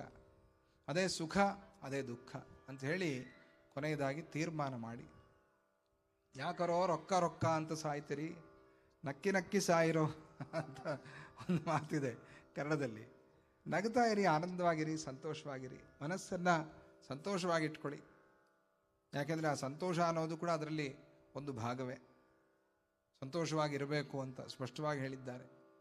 ಯಾವುದು 4 ಹೇಳುವಾಗ, ಮೋಕ್ಷದ್ವಾರೇ ದ್ವಾರಪಾಲ, 4 ಪರಿಕೀರ್ತಿತ, ಶಮೋ ವಿಚಾರ ಸಂತೋಷ, 4 ಸಾಧು ಸಂಗಮ. ಈ 4 ದ್ವಾರಪಾಲ. ಮೋಕ್ಷದ್ವಾರಕ್ಕೆ ದ್ವಾರಪಾಲಕರು ಒಪ್ಕೊಳ್ಳದೆ ನಾವು ಒಳಗೆ ಹೋಗೋಕ್ಕಾಗಲ್ಲ. ಸನಕಾದಿಗಳು ಅಲ್ಲೇ ನಿಂತ್ಕೊಂಡ್ಬಿಟ್ರಲ್ವ, ಯಾಕಂದರೆ ಇವರು ಒಪ್ಪಲಿಲ್ಲ, ಬಿಡಲ್ಲ ಅಂತ. ಅದೇ ಈ 4 ಅವ್ರ ಜೊತೆಯಲ್ಲಿ ನಾವು ಸ್ವಲ್ಪ ಒಳ್ಳೆ ರ್ಯಾಪೋಲ್ಲಿದ್ದರೆ ಅವ್ರ ಜೊತೆಯಲ್ಲಿ ಒಳ್ಳೆ ಸಂಬಂಧದಲ್ಲಿದ್ದರೆ ಅವರು ಬಿಡ್ತಾರೆ. ಯಾರಪ್ಪ ಅವರು? ಶಮ, ವಿಚಾರ, ಸಂತೋಷ, ಸಾಧು ಸಂಗಮ. ಈ 4 ಹಿಡ್ಕೊಂಬಿಟ್ರೆ ಇನ್ನೇನು, 4ರಲ್ಲಿ ಯಾವುದೋ ಒಂದು ಹಿಡ್ಕೊಂಡ್ರು ಸಾಕು. ಸಂತೋಷವಾಗಿರಿ, ಎಲ್ಲರೂ ಸಂತೋಷವಾಗಿರೋ ಹಾಗೆ ನೋಡಿ, ಪ್ರಯತ್ನ ಮಾಡಿ. ಅದರಿಂದ ಸಂತೋಷವಾಗಿ ಆನಂದವಾಗಿ ಇದ್ದವರು ಇಲ್ಲೇ ಸ್ವರ್ಗವನ್ನು ನೋಡ್ತಾರೆ. ಎಲ್ಲರ ಸಂತೋಷವನ್ನು ಬಯಸೋರು ಇಲ್ಲೇ ಸ್ವರ್ಗವನ್ನು ನೋಡ್ತಾರೆ ಅಂಥೇಳಿ ಕಡೆಯದಾಗಿ ಆ ಸ್ವರ್ಗ ನರಕ ವಿಚಾರದಲ್ಲಿ ಮಾತಾಡಿ, ಇನ್ನು ಸ್ವರ್ಗಾದಿ ವರ್ಣನೆ ಆದಮೇಲೆ ನಮಗೆ ಮುಖ್ಯವಾದಂಥದ್ದು ಮೇಲಿನ ಗ್ರಹಗೋಳಗಳು. ಮೇಲೆ ಕೆಳಗೆ ಅಂತಿಲ್ಲ ಆದರೂ ನಾವು ಹಾಗೆ ತಾನೇ ನೋಡ್ತೀವಿ, ನಮಗೆ ಹಾಗೆ ಆಡು ಭಾಷೆಯಲ್ಲಿ ಮೇಲೆ ಸೂರ್ಯ ಇತ್ಯಾದಿ ಗ್ರಹಗಳು. ಅದರಲ್ಲಿ ಸೌರಮಂಡಲಕ್ಕೆ ಪ್ರಧಾನನಾದಂಥ ಸೂರ್ಯಾದಿ ಗ್ರಹವರ್ಣನಂ ಅಂತ ಹೇಳಿ ಪ್ರಾರಂಭ ಮಾಡಿ ಆ ಸೂರ್ಯನ ವಿಚಾರದಲ್ಲಿ, ಸೂರ್ಯನನ್ನು ನಾವು ಉದಯಿಸ್ತಾನೆ, ಅಸ್ತಮಾನವಾಗ್ತಾನೆ, ಮುಳುಗ್ತಾನೆ ಅಂತೆಲ್ಲ ಅಂತೀವಲ್ವಾ. ಏನಿದೆ ಈ ವ್ಯವಹಾರ? ಮಹರ್ಷಿಗಳು ಹೀಗೆ ಅಂದ್ಕೊಂಡ್ರ? ಇಲ್ಲಪ್ಪ, ಅಂದ್ಕೊಳ್ಳಿಲ್ಲ. ಸ್ಪಷ್ಟವಾಗಿ ಹೇಳಿದ್ದಾರೆ, ಸೂರ್ಯನಿಗೆ ಯಾವುದೇ ಉದಯ ಅಸ್ತಮಾನ ಇಲ್ಲ. ದರ್ಶನ ಅದರ್ಶನಂ ರವೇಹೆ. ಕಾಣಿಸಿದ್ರೆ ಉದಯ, ಕಾಣಿಸ್ಲಿಲ್ಲ ಅಸ್ತಮಾನ ಅಷ್ಟೇ ಅಂತ ಸ್ಪಷ್ಟವಾಗಿ ಹೇಳಿದ್ದಾರೆ. ಇನ್ನೇನು ಹೇಳಬೇಕು ನಮಗೆ? ಅದರಿಂದ ಯಾರೇ ನಮ್ಮ ಮಹರ್ಷಿಗಳ ವಿಚಾರದಲ್ಲಿ, ನಮ್ಮ ವೇದದ ವಿಚಾರದಲ್ಲಿ ಕೆಲವು ನಮಗೆ ಎಟಕದೇ ಇರಬಹುದು, ಕೆಲವು ನಮಗೆ ಅರ್ಥವಾಗದೇ ಇರಬಹುದು. ಯುಗ ಸಹಸ್ರ ಯೋಜನ ಪರಭಾನು ಲಿಲ್ಯೋತಾಹಿ ಮಧುರ ಫಲಜಾನು ಅಂತ ಒಂದು ಮಾತು ಇಲ್ಲಿ ಹನುಮಾನ್ ಚಾಲೀಸದಲ್ಲಿ. ಇದು ಯುಗಾಣಾಂ ದ್ವೇ ಸಹಸ್ರೇ ದ್ವೇ ಅಂತ ಹೇಳಿ ಪುರಾಣಗಳಲ್ಲಿ ನಾವು ವರಾಹ ಪುರಾಣದಲ್ಲೂ ಹೇಳ್ಕೊಂಡು, ಇದನ್ನು ತುಳಸಿದಾಸರು ಯುಗ ಸಹಸ್ರ ಯೋಜನ ಪರಭಾನು ಅಂದರೆ ಸೂರ್ಯನ ಒಂದು ಭೂಮಿಯಿಂದ ಇರುವಂಥ ಎಷ್ಟು ದೂರ ಅದನ್ನು ಹೇಳಕ್ಕೋಸ್ಕರ ಈ ಲೆಕ್ಕವನ್ನು ಹೇಳಿದ್ದಾರೆ. ಯುಗ ಸಹಸ್ರ ಯೋಜನ ಪರಂ. ಎಷ್ಟು ಸುಲಭವಾಗಿ, ಸ್ವಲ್ಪ ಲೆಕ್ಕ ಆ ಕಡೆ ಈ ಕಡೆ ಆಗ್ಬೋದು. ಇವರೇನೋ ಟೇಪ್ ಇಟ್ಕೊಂಡು ಅಳೆದಿದ್ದಾರಾ? ಸೈಂಟಿಸ್ಟ್ಗಳು ಇಲ್ವಲ್ಲ, ಕರೆಕ್ಟಾಗಿ ಇಷ್ಟೇ ಅಂತ ಇಲ್ಲಿಂದ. ಅದೇ ಒಂದು ಊಹೆ, ಒಂದು ಊಹೆ. ಯಾರು ಹೋದವ್ರು ಯಾರು ಇಲ್ವಲ್ಲ ಸೂರ್ಯನ ಹತ್ರ. ಒಂದು ಊಹೆ, ಕಲ್ಪನೆ ಅಲ್ಲ, ಊಹೆ. ಊಹಾ ಅನ್ನೋದು ತರ್ಕಬದ್ಧವಾಗಿರಬೇಕು. ಸುಮ್ಮನೆ ಸುಮ್ಮನೆ ಊಹಿಸ್ಬಿಟ್ಟೆ ನಾನು ಅಂತಂದ್ರೆ, ಕನಸಿನಲ್ಲಿ ಊಹಿಸಿದೆ ಅಂದರೆ ಆಗಲ್ಲ. ಅದಕ್ಕೆ ಕೆಲವು ಸಮಾಧಾನ ಹೇಳಬೇಕಾದ ಸೈಂಟಿಸ್ಟ್ಗಳು ಅವರು ರಿಸರ್ಚ್ ಮಾಡಿದ್ದಾರೆ. ಅವರ ವಿಚಾರಕ್ಕೆ ಇವರ ವಿಚಾರಕ್ಕೆ ಸಾಮ್ಯ, ಸಮತ್ವ ಇದೆ, ಹತ್ರ ಹತ್ರ ಇದೆ, ತುಂಬ ದೂರ ಏನೂ ಇಲ್ಲ. ಅವರೇನೋ ಹೇಳ್ಬಿಟ್ರು ಇವರೇನೋ ಹೇಳ್ಬಿಟ್ರು ಆ ಥರ ಇಲ್ಲ. ಆಗಿನ ಕಾಲದಲ್ಲಿ ಮಹರ್ಷಿಗಳು ಹೇಗೆ ಹೇಳಿದ್ರು ಇದನ್ನು ಯೋಚನೆ ಮಾಡಬೇಕು. ಅದು ತಪಶಕ್ತಿ, ಅವರ ಸಾಧನೆ. ಹಾಗೆ ಸೂರ್ಯನ ವಿಚಾರದಲ್ಲಿ ಸೂರ್ಯನ ಉದಯ ಆಗಿರಬಹುದು, ಸೂರ್ಯನ ಅಸ್ತಮಾನವಾಗಿರಬಹುದು, ಆ ಥರದ್ದು ಯಾವುದೂ ಇಲ್ಲ. ಸೂರ್ಯ ಮುಳುಗೋದು, ಸೂರ್ಯ ಅದ್ಯಾವುದೂ ಇಲ್ಲ. ಆದರೆ ನಮ್ಮ ವ್ಯವಹಾರದಲ್ಲಿ ನಾವು ಹಾಗೆ ಹೇಳ್ತಾ ಇದ್ದೀವಿ ಅಂಥೇಳಿ. ಇನ್ನು ಸೂರ್ಯೋಪಾಸನೆಯ ಬಗ್ಗೆ, ಇದು ಇಲ್ಲಿ ಸೈನ್ಸ್ ಹೇಳೋದು ಮುಖ್ಯ ಅಲ್ವಲ್ಲ. ವಿಷ್ಣು ಪುರಾಣಕ್ಕೆ ಸೈನ್ಸ್ ಹೇಳೋದು ಮುಖ್ಯ ಅಲ್ಲ.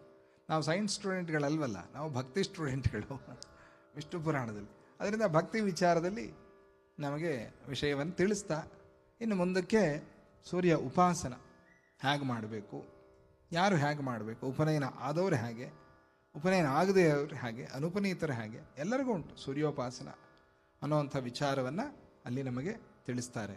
ವಿಷ್ಣು ಪುರಾಣ ಶ್ರವಣಂ ಭವಭಯಹರಣಂ ತರಣಂ. ವಿಷ್ಣು ಪುರಾಣ ಶ್ರವಣಂ ಭವಭಯಹರಣಂ ತರಣಂ. ಶ್ರೀಹರಿಪಾದಾಶ್ರಯಣಂ ಶ್ರೀಹರಿಪಾದಾಶ್ರಯಣಂ.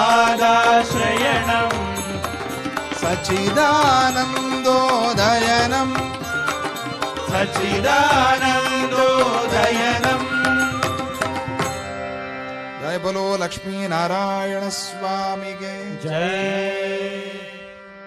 ತ್ವಮೇವ ಮಾತಾ ಪಿತಾ ತ್ವಮೇವ ತ್ವಮೇವ ಬಂಧು ಸಖಾ ತ್ವಮೇವ ತ್ವಮೇವ ವಿದ್ಯಾ ದ್ರವಿಣಂ ತ್ವಮೇವ ತ್ವಮೇವ ಸರ್ವಂ ಮಮ ದೇವ ದೇವ. ಕಾಯೇನ ವಾಚಾ ಮನಸೇಂದ್ರಿಯೈರ್ವಾ ಬುದ್ಧ್ಯಾತ್ಮನಾ ವಾ ಪ್ರಕೃತೆ ಸ್ವಭಾವಾತ್ ಕರೋಮಿ ಯದ್ಯತ್ ಸಕಲಂ ಪರಸ್ಮೈ.